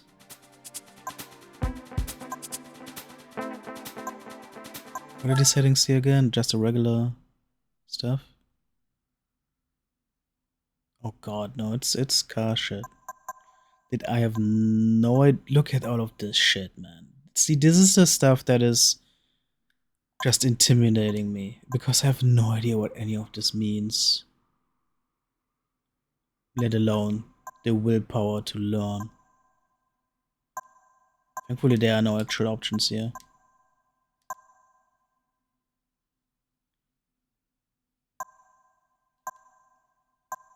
Jesus Christ, yeah. Let me just get out of there.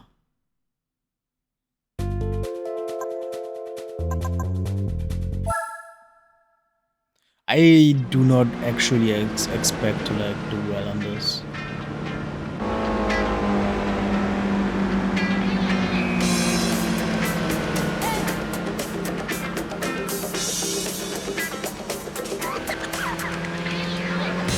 Long intro.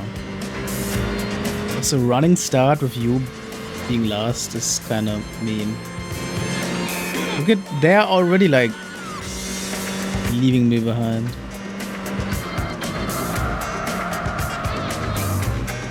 Oh god. Oh, the acceleration on this thing is horrible.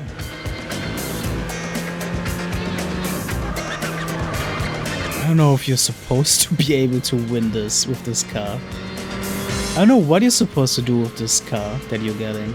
Are you even supposed to use it? Or are you just supposed to sell it?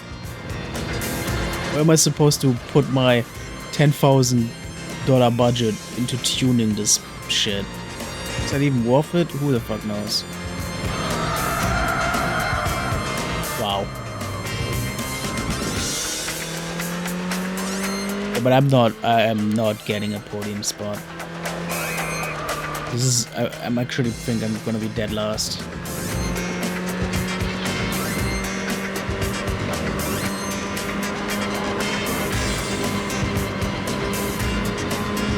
I gotta get money somehow. Look at how far away they are.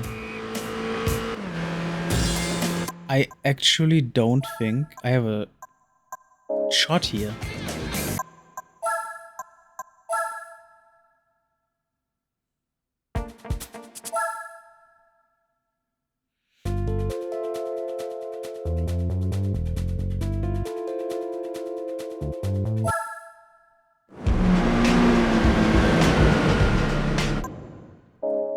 Can you not skip this?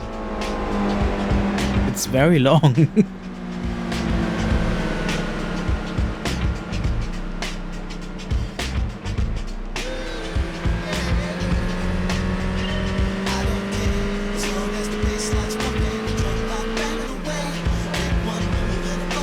Yeah, I don't think I'm gonna have a shot here.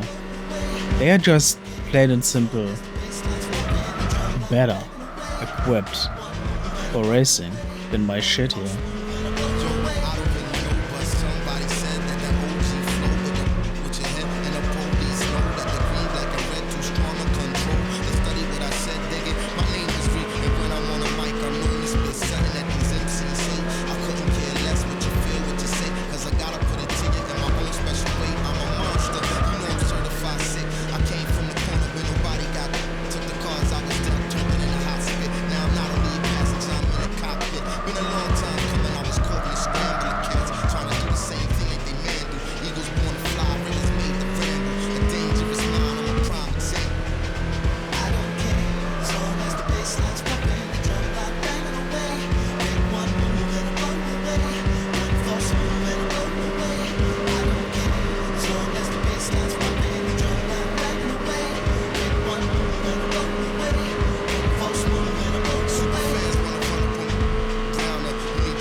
So, man.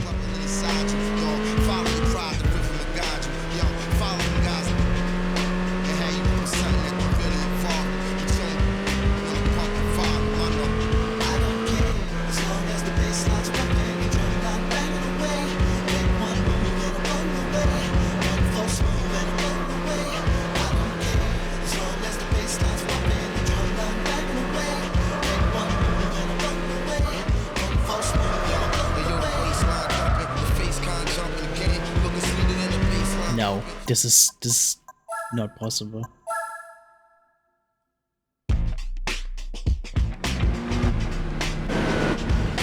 What is this?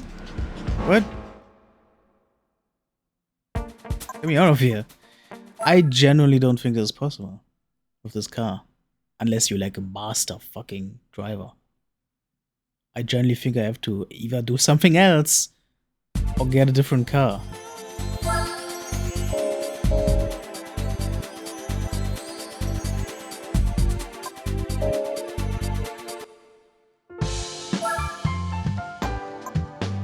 No, I doubt that it's gonna be worth it to put money into tuning this thing here.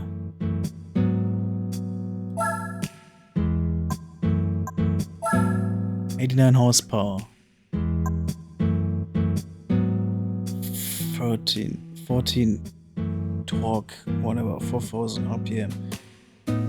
No idea what any of this shit means, man. How much would I get if I sell this? Only 2,000. This is like a genuine dog shit car. Am I actually supposed to get something done with this? Do I get money from, I don't know, doing this? Is there a money reward for getting a specific time or something?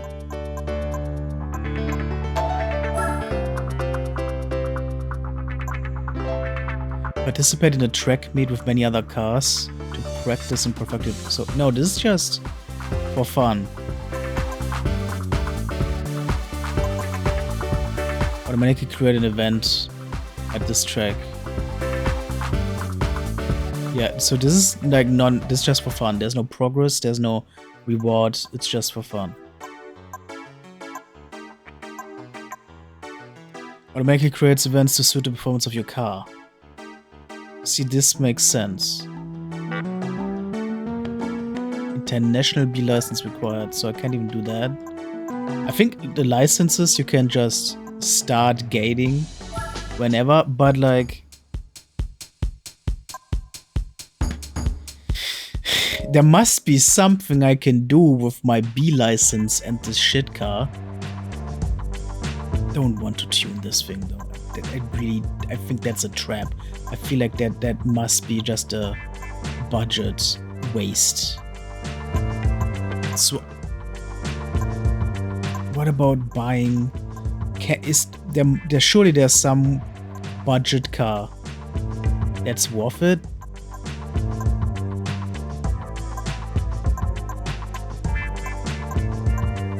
I think there was no Renault that I was able to afford, right? They were all too expensive.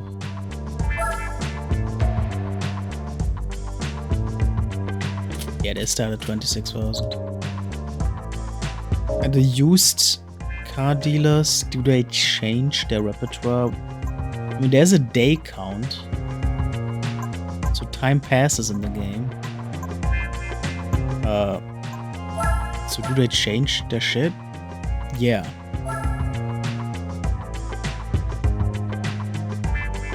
Now, if only I knew still what my Nissan has for stats.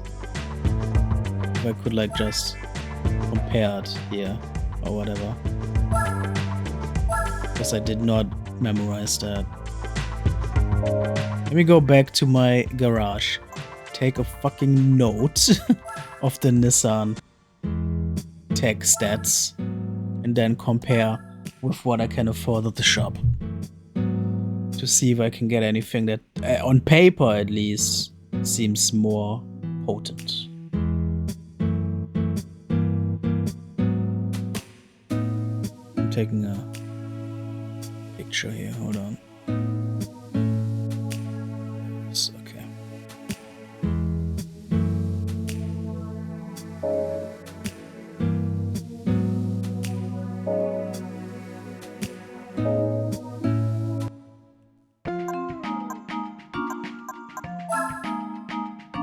Alright, so this Honda already has like twice the horsepower. So already that would be a contender. What is FF? Forward. Front motor forward wheel drive? Or something? What does it mean?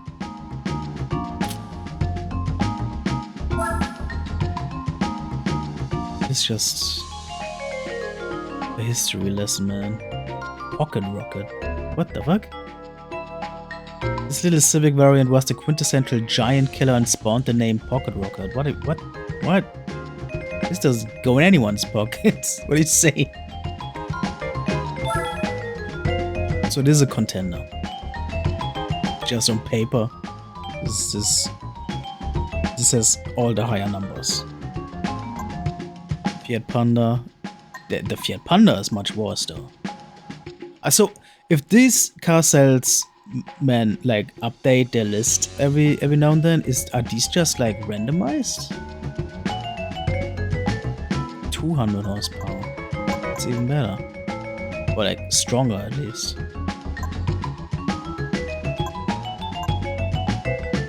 Suzuki Cappuccino.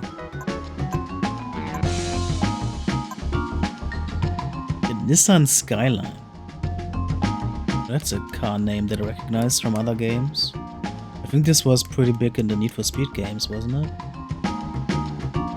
Like in Underground.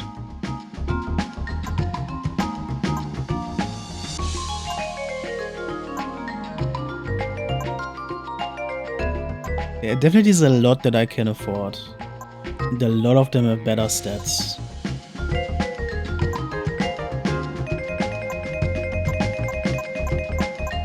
better numbers.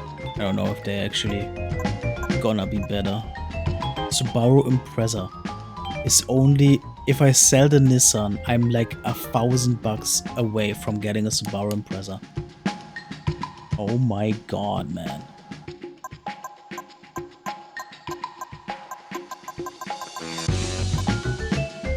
But just because the Subaru Impreza really was what I needed when I got it in the original Gran Turismo, doesn't mean it would be the best choice here right now. So I shouldn't fall into a trap. So that's this dealer. Definitely a bunch of options. And what about the other two?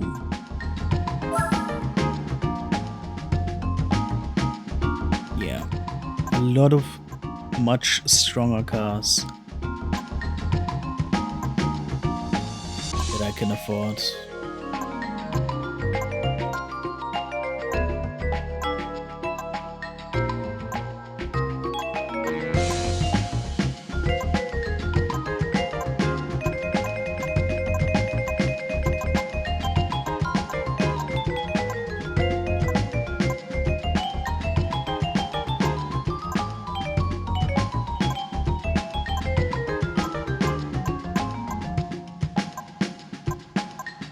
Doesn't seem to be like too hard to get a Subaru Impreza in this game.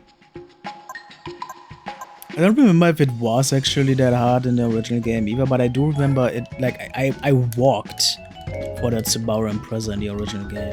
I remember that. It was a big deal when I finally got that shit. Doesn't seem like it's hard to get here.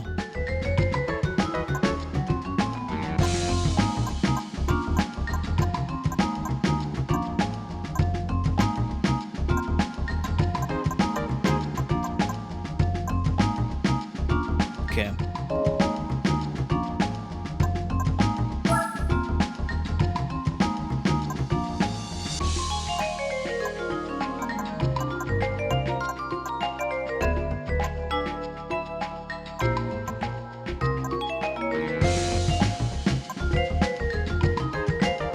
Oh, the Nissan Skyline has four-wheel drive as well? All of them? All of the models? I don't know if that's actually good for the tracks that I'm gonna face first. But you know, it certainly was in Gran Turismo 1. That was overpowered in Gran Turismo.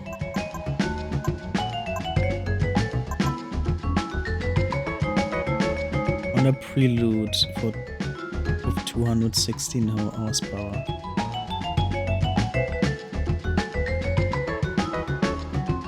Which one of these is I'm assuming now the torque is gonna determine the acceleration.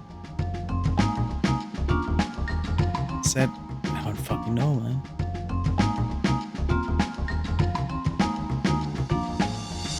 I really don't know. What determines the acceleration and what determines the top speed?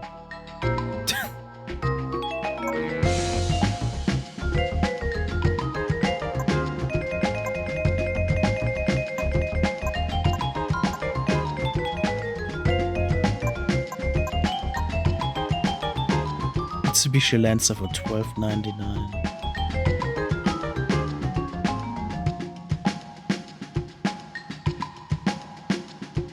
I don't think selling the Nissan gave me $2,990. I think it was below that.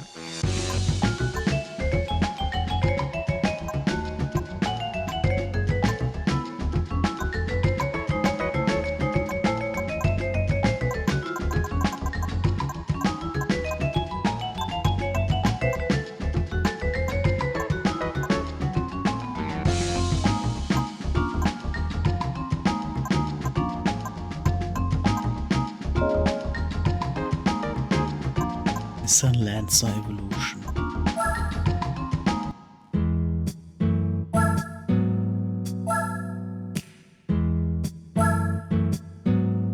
Yeah, no, 2,326. That is what I got. Yeah, I'm selling this thing anyway. Let's just get rid of this right now. I basically already made that decision in my head.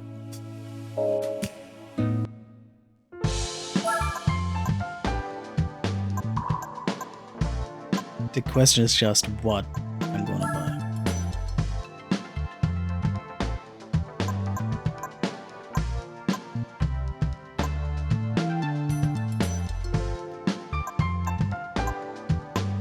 Which essentially is gonna be the highest numbers I can afford. In my unknowing mind.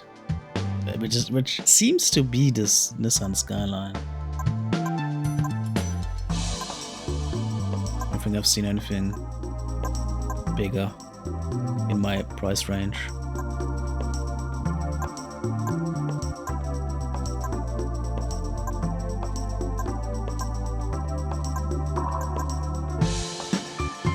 $216 for the Nissan Silvia.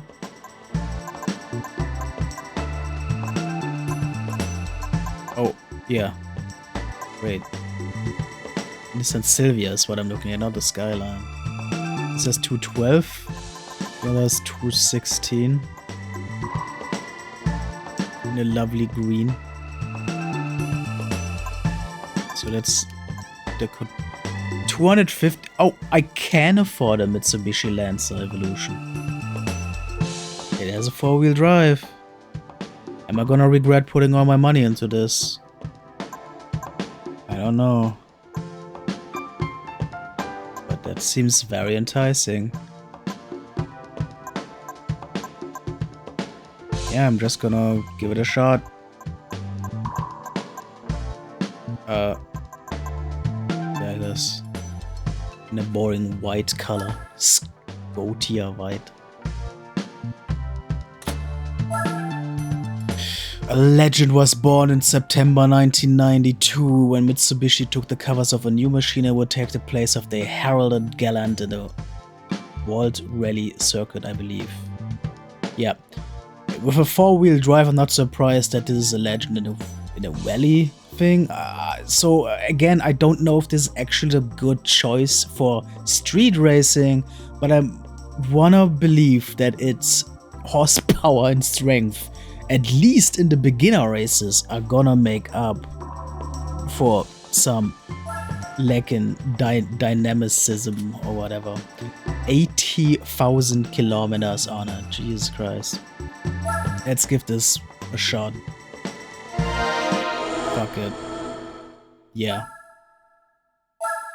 Now I know you can change the color of a car somewhere, which is, from what I understand, actually an addition that the mod makes, or like at least expands, because you are much more limited in it in the original game. I'm assuming it's in the Tuner Village, isn't it? Spoon Sports. I can't believe that's real. Where would I go to change the color? Stylizing. Here we go. Car wash oil change. I cannot believe this game lets me change my oil. Fuck off. Let me just... Can I even afford this? Oh, there's not much here. And it costs 1,400. Yeah, let's just stick with the white then. And see if this will help me at all. I'm assuming this autosaved when I bought the car, but I actually want to make sure.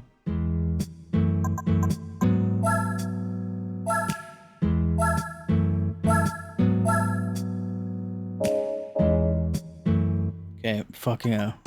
Please don't turn out to be a mistake.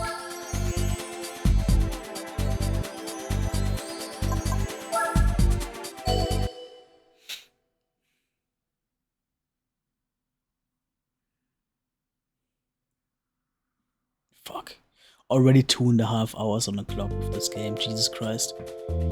Still haven't actually participated properly in a regular race. Let alone 1-1.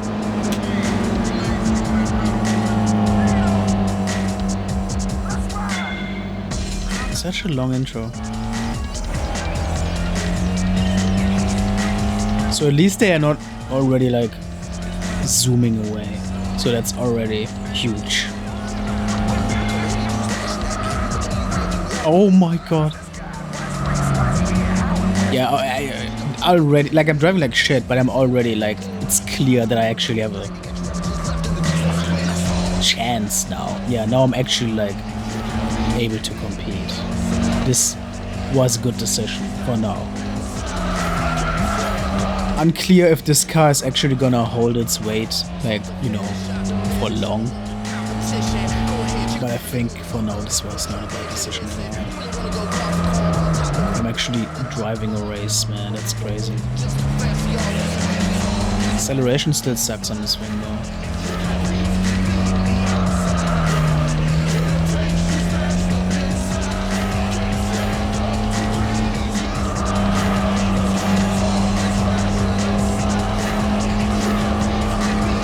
I wonder if there's slipstream stuff in this game. Is that a thing that this calculates in its physics? Who knows? Dude, get out of here. Fuck off.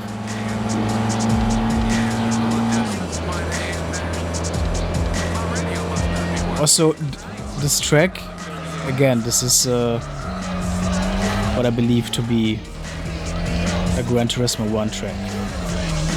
And at the very least, the tunnel at the end does seem familiar to me. If nothing else, that does seem familiar.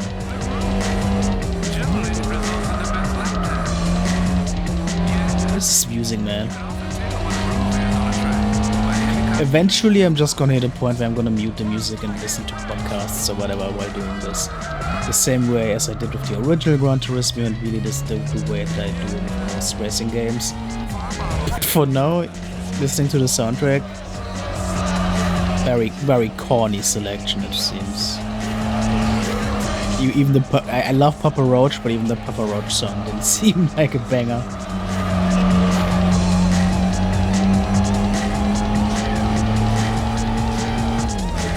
Yeah, this was truly the right decision, man. I'm actually like running away from them. And if this is how all the races are gonna go, and I actually get the 30,000 bucks, then this was like actually well worth it. Is this a replay of the race or what is going on with this? Degreasy rides.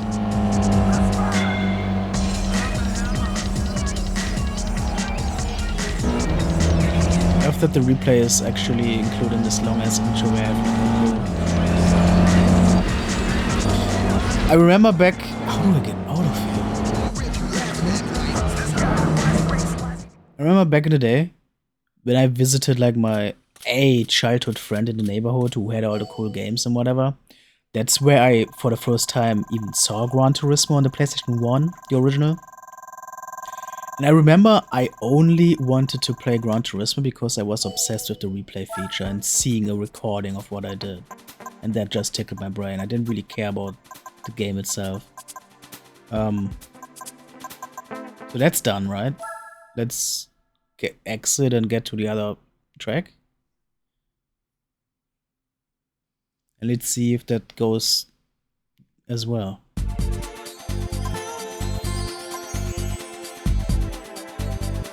Autumn Ring and Grand Valleys. I think all these 3 tracks are Gran Turismo 1 tracks. Which I welcome as like beginner circuits to get into this. After 2.5 hours. It's nice to see tracks that I potentially have seen before. An Eagle Talon Isai 97. That is a real car? An Eagle Talon? That fucking rules. I gotta get me one of those.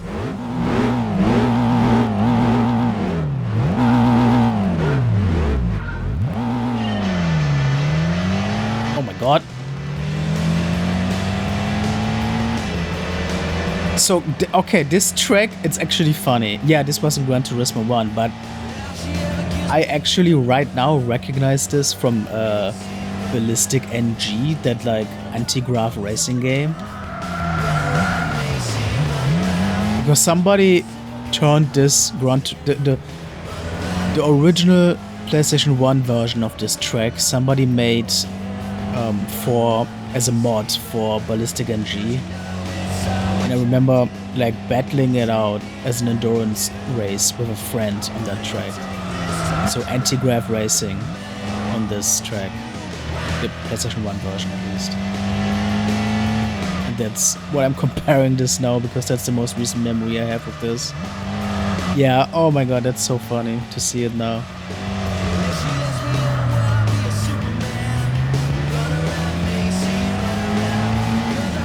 My fucking... I cannot believe my oil lamp is fucking red. Jesus Christ. Why is that a thing? Fucking simulation racing.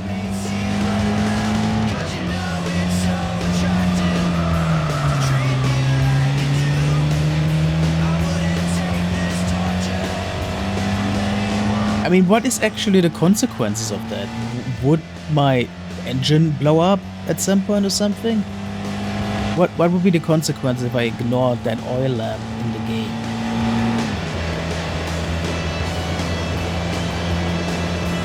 No idea.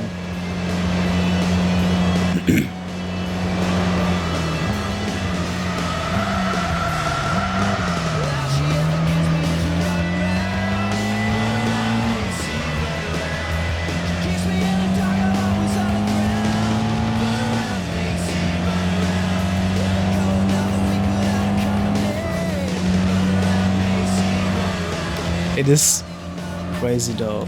Those stupid ass license test challenges were so hard. You know, if you're not just sticking to bronze, there were like genuine challenges where each little detail mattered, had consequences. And now I'm here. I just bought a strong car. I'm not driving cleanly at all, and I'm actually just roofing them out of the water. What a weird difference. And it's not gonna be like this for long, I'm sure. These are just the beginner cups. But still, like, you wouldn't... It does seem a bit funny to think that getting your first car license is so hard and a proper race is so easy. It's kind of odd. So that's the second track down.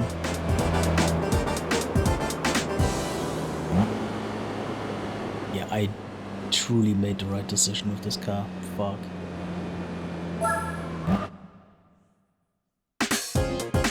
I don't care about the replay.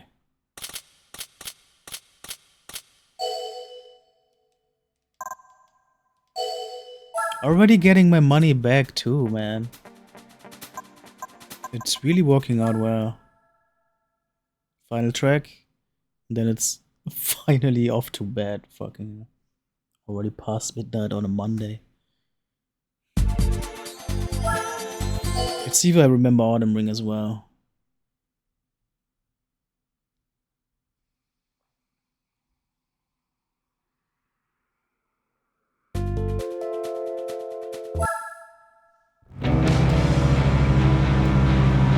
Is that the track where I always took a shortcut over the grass in the original game? That definitely was a thing. I don't think it's this track now. Maybe like the other Autumn Ring route or something.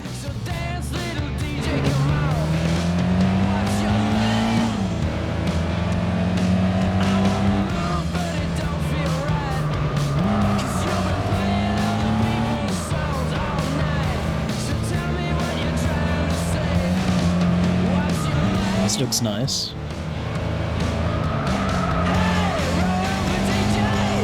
Just driving like a fucking asshole, man.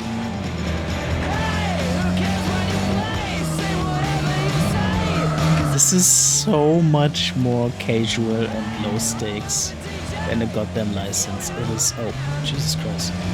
It is so funny, you know.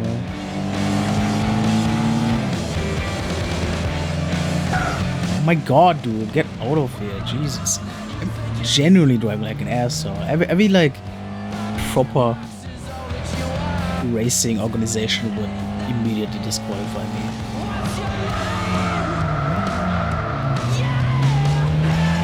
I'm actually surprised this Gran Turismo game is not having a mechanic against these things.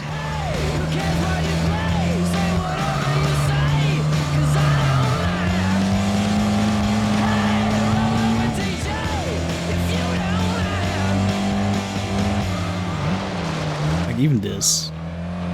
I don't know, man. Look how far away I am on the minimap. Jesus Christ.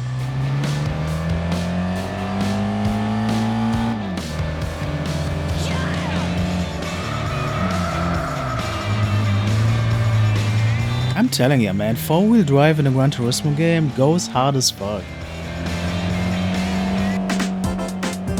That was quick. I don't know what these A-Spec points are. Maybe this A-Spec point stuff is something that is affected by how gnarly you drive or something. Maybe there's something going on with that. I don't know. Yeah, that's my money back. And that's it. Got first in all races. I should get my gold medal and be done.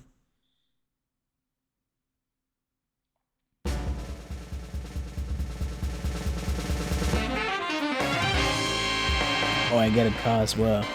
Honda City Turbo 83. Awesome.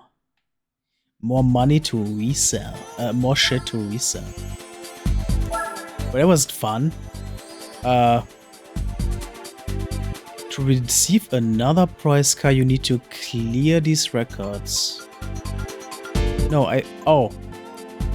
clearing the records has no effect on your win ratio. Do you want? No, I don't. So I could do this again and just win another car? I could just grind out more cars? Is there no ceiling to that? I didn't actually mean to re-enter this. That's interesting though. So if I ever get stuck and need money, I could just do the same circuit again and again.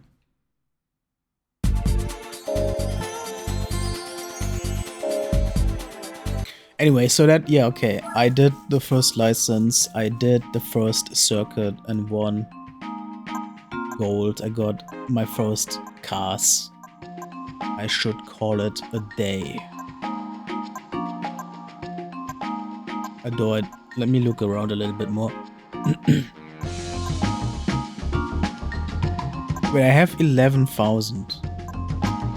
I could probably, yeah, I could sell my shit now and buy the Subaru Impreza that I saw in one of the shops. But really, I already have a 4-wheel drive car now. I don't really need another. So that would probably just be a waste.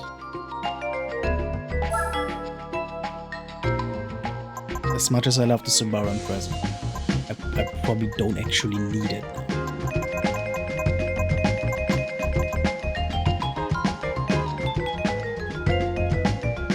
Although it is 276 horsepower, it is an improvement even. So I actually might do that.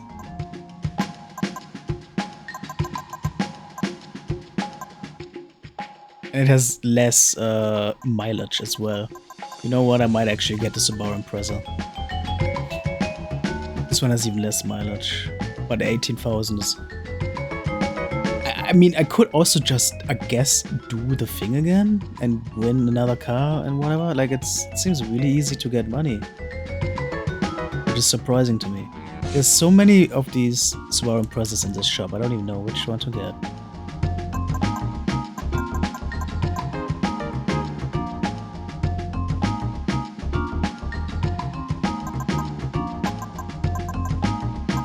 Kilometers mileage on that. Somebody just drove that to the used car salesman.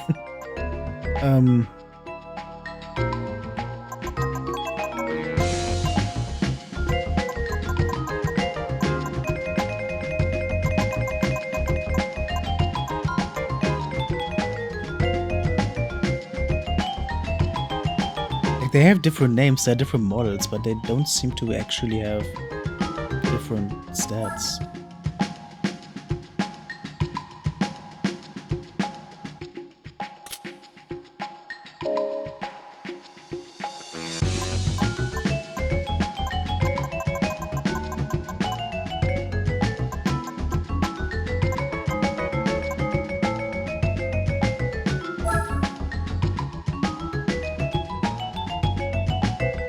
Oh my god, the gold rims.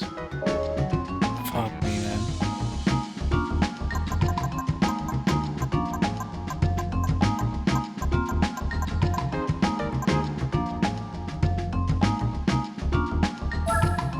Did the other shop also have Subarus? I don't think it did.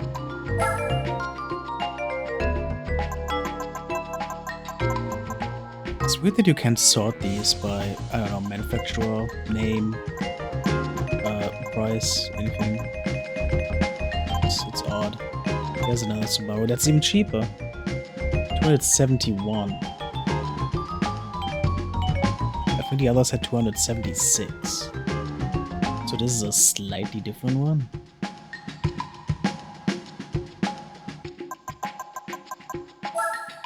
Oh, I didn't mean to.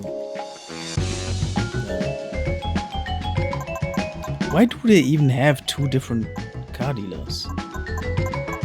There's no real point to this, is there? It's just to expand the map? To give it some more realism or whatever? It's very strange.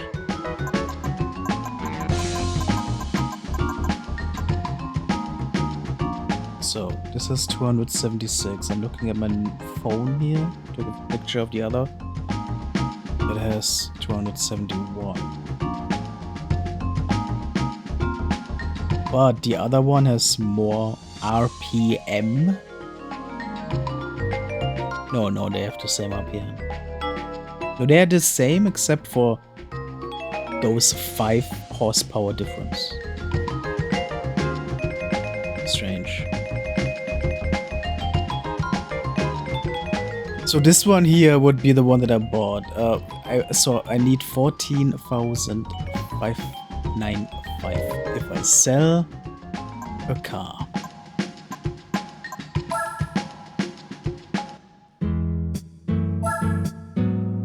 What even is this Honda shit? 83, man. Oh my god. That would not be enough. I would probably have to sell the Lancer.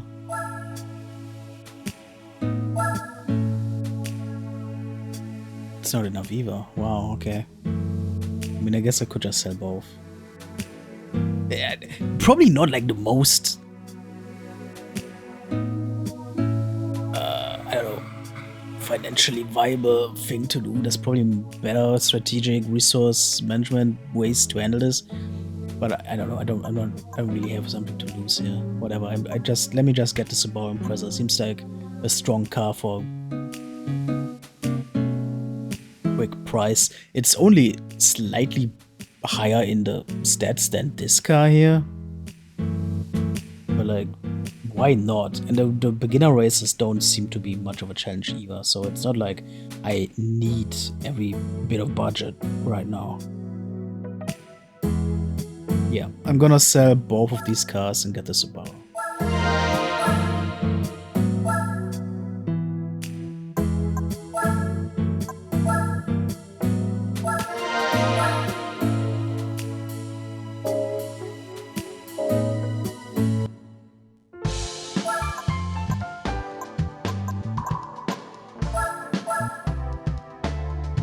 No!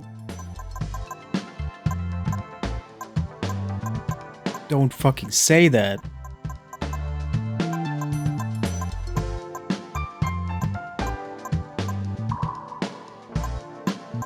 Shut the fuck up. The list updated. And now all the Subaru Imprezas are so much more expensive. Shut the fuck up. What?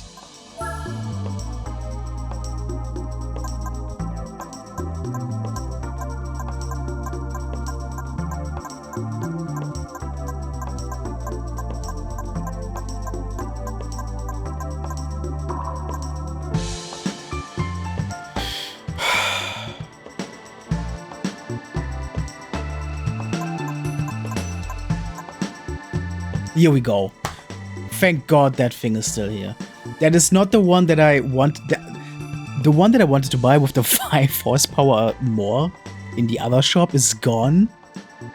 Thankfully, this is still here. 5 horsepower less and 10,000 more kilometers on the mileage, whatever.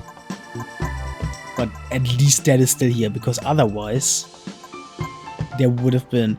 Otherwise, the only Subaru Impreza that I would have been able to afford would have been the one that's even worse.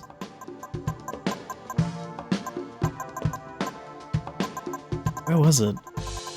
It's the one that's even worse than the fucking Lancer right below it. Am I stupid? I swear I saw this.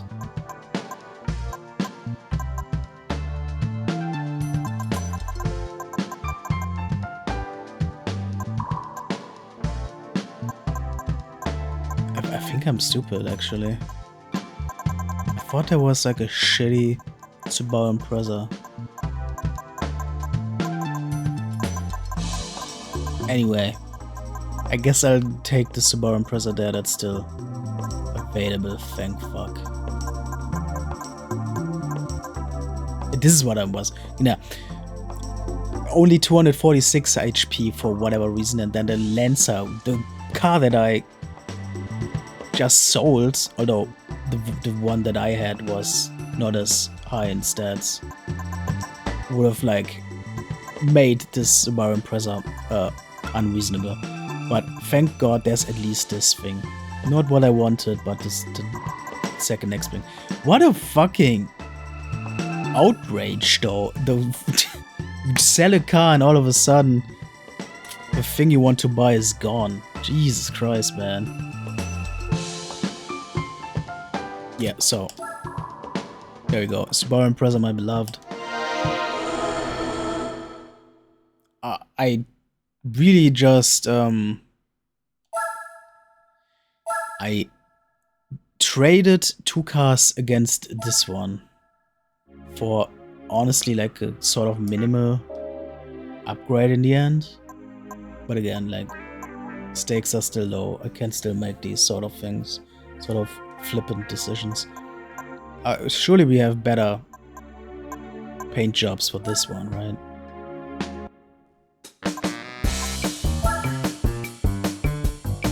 Wow.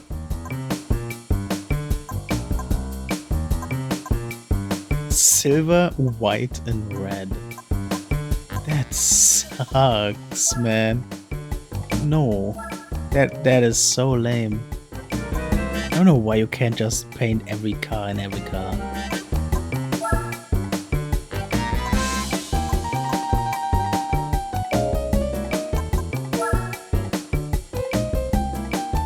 $50 for an oil change. I cannot believe that's a thing.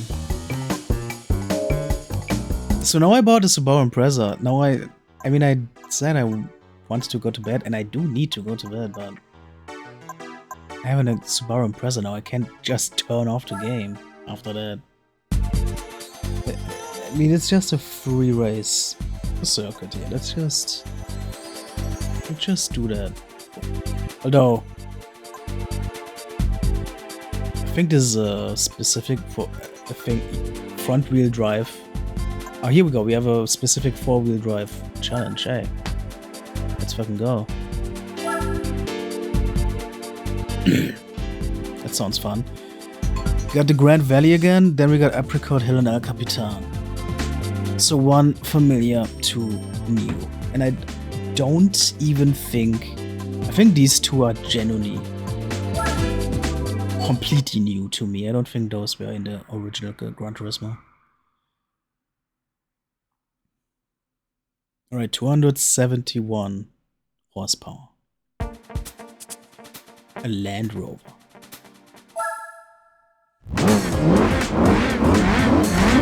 Guys, I truly need to find whatever the fuck that broad car was earlier. What the fuck was it called? Eagle Talon? That shit was crazy. I have a feeling this is gonna be a tougher challenge than the others. because these cars are actually on the same level. Wow. Wow. I should just restart, honestly, but whatever. Let's see what can we recover.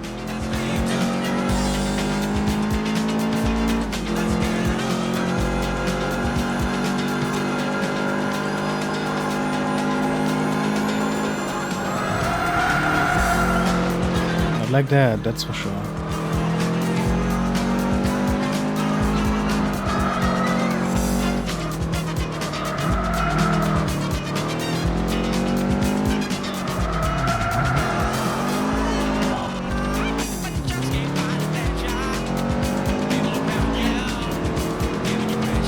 Okay, yeah, this is a whole other challenge now that the other drivers are also having proper cars. I actually have to. There should be just a quick retry button. Actually, have to give effort.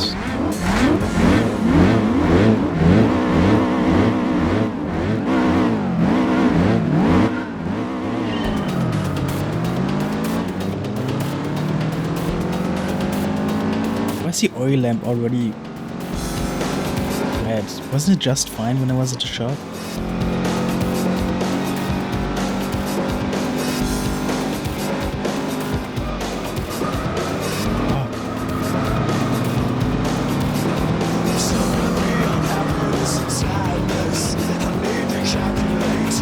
Whoa, what is this song?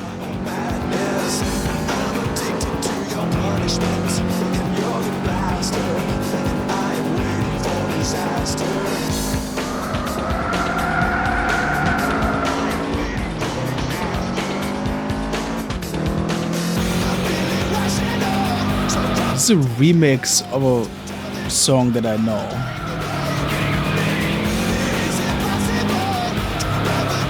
Weird. Getting Away with Murder, yeah. Isn't this fucking Avenged Sevenfold? But then they made a fucking electro remix? What? Wow, this is actually not going well at all.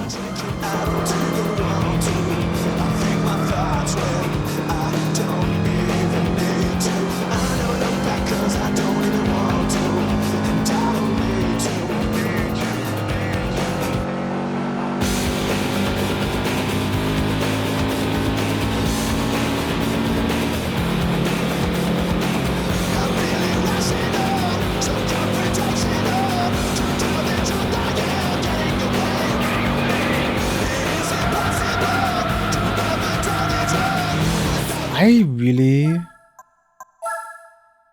thought these other cups would be like similar to that first one, which was a breeze.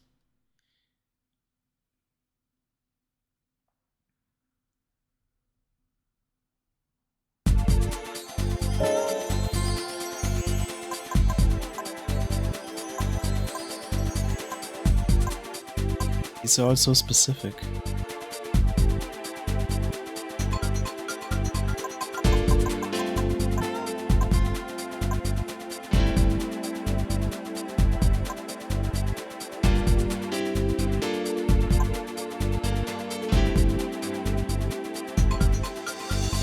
SMR.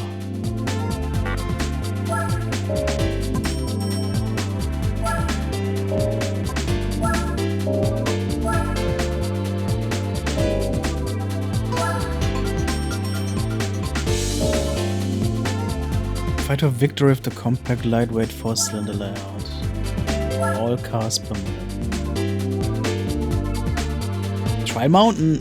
Oh, hell yeah.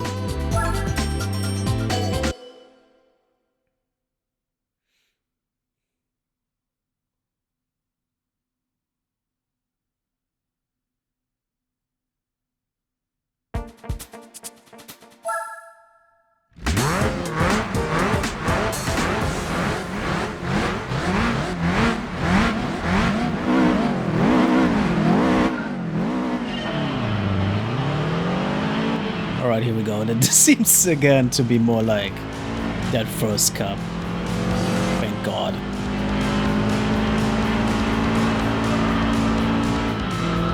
Also, first time racing Troy Mountain in a long time. First time I'm doing it in this game. Like fully. No, actually no, it's not true. 2 hours ago I did a single race thing on this. I forgot. I think? I believe so. It's been a while since then.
Not good.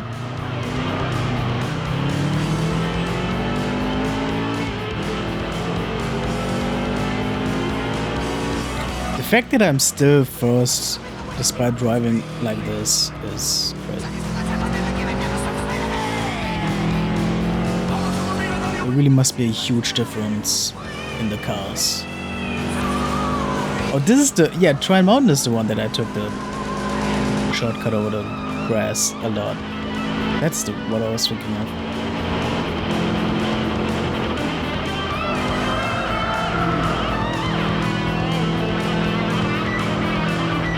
It was a very potent cheat against the NPCs in that game.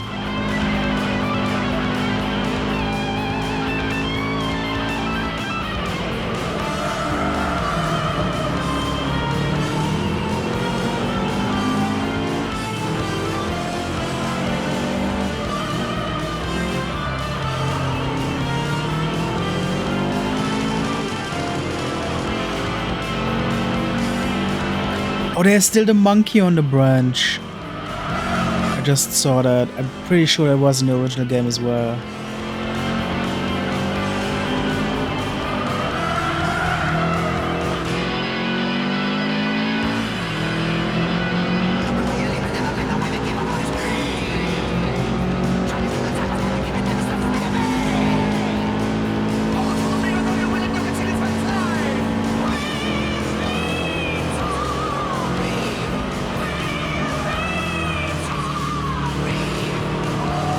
Better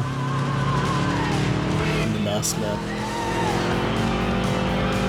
I don't remember Tri Mountain being such a long track. It's longer. I don't remember.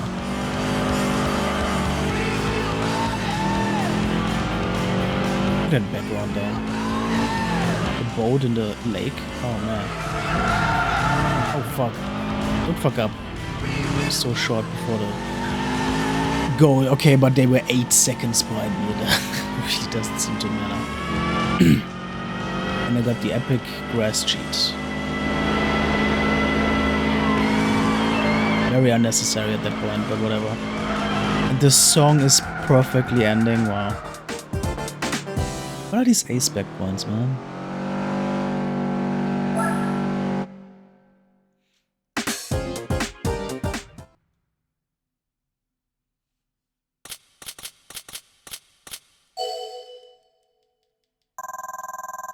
Yeah, come on.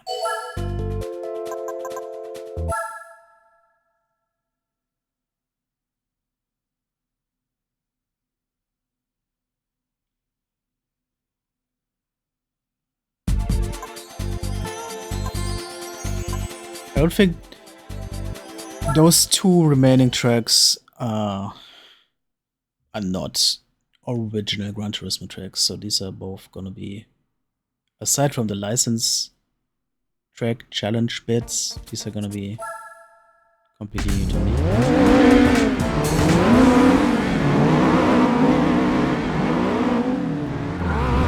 Panasonic. Are they still around?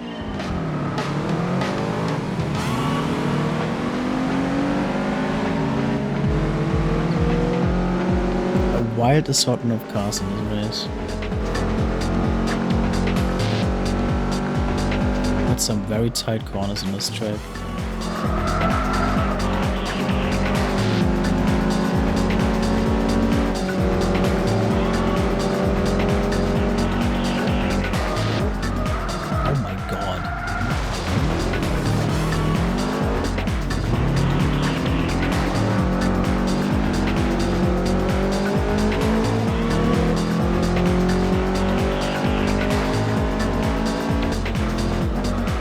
Road if you have a rally car.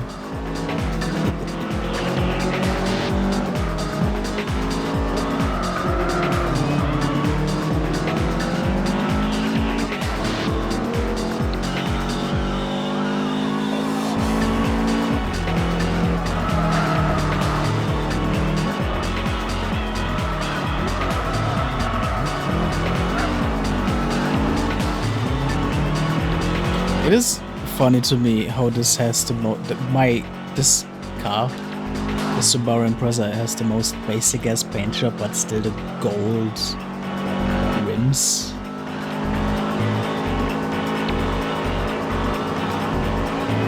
It is funny to me, but that apparently is a standard that has to be in the car.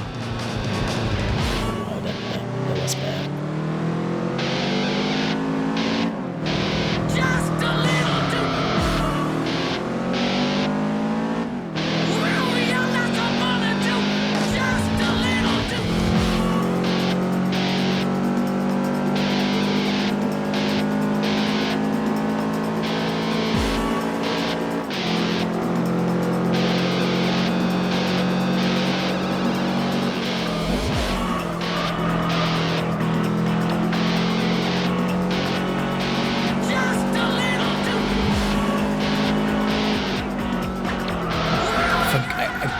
Forgetting how harsh this fucking corner is.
This seems to be a third place.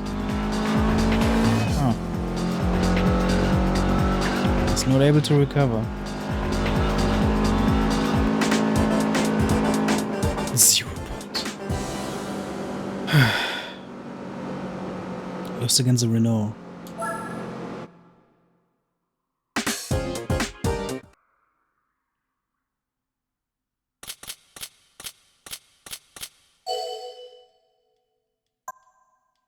I hope the throat track goes better.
man.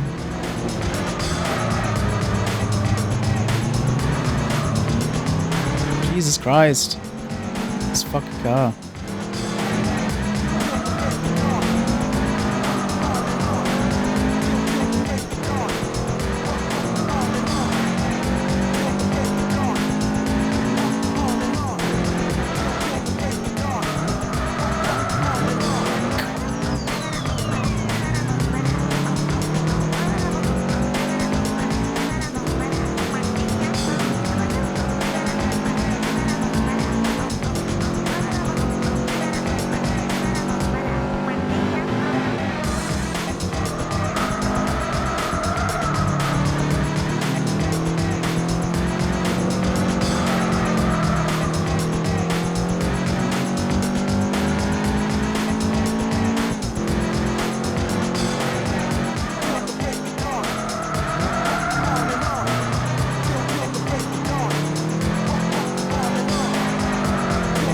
Did I exit it like that? Oh my god, that was awesome.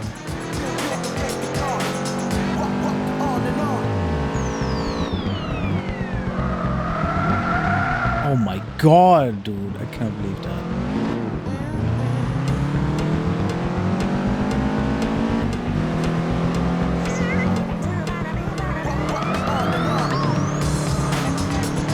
Where did that get that speed? Jesus.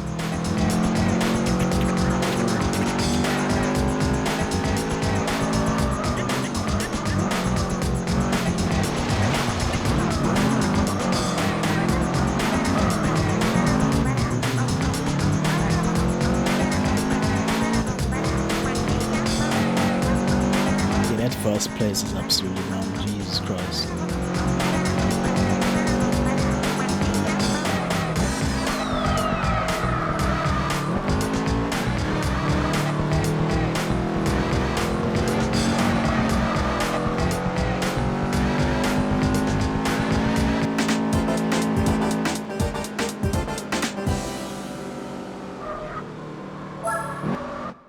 Do we even get a car reward for this shit?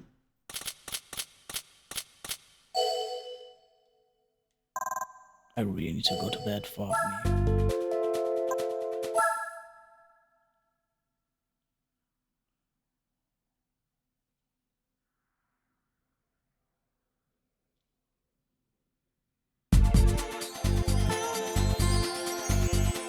Doesn't look like it.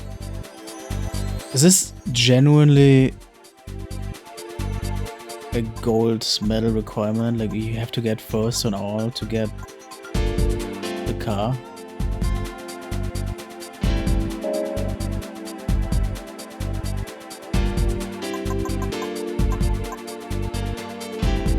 Probably.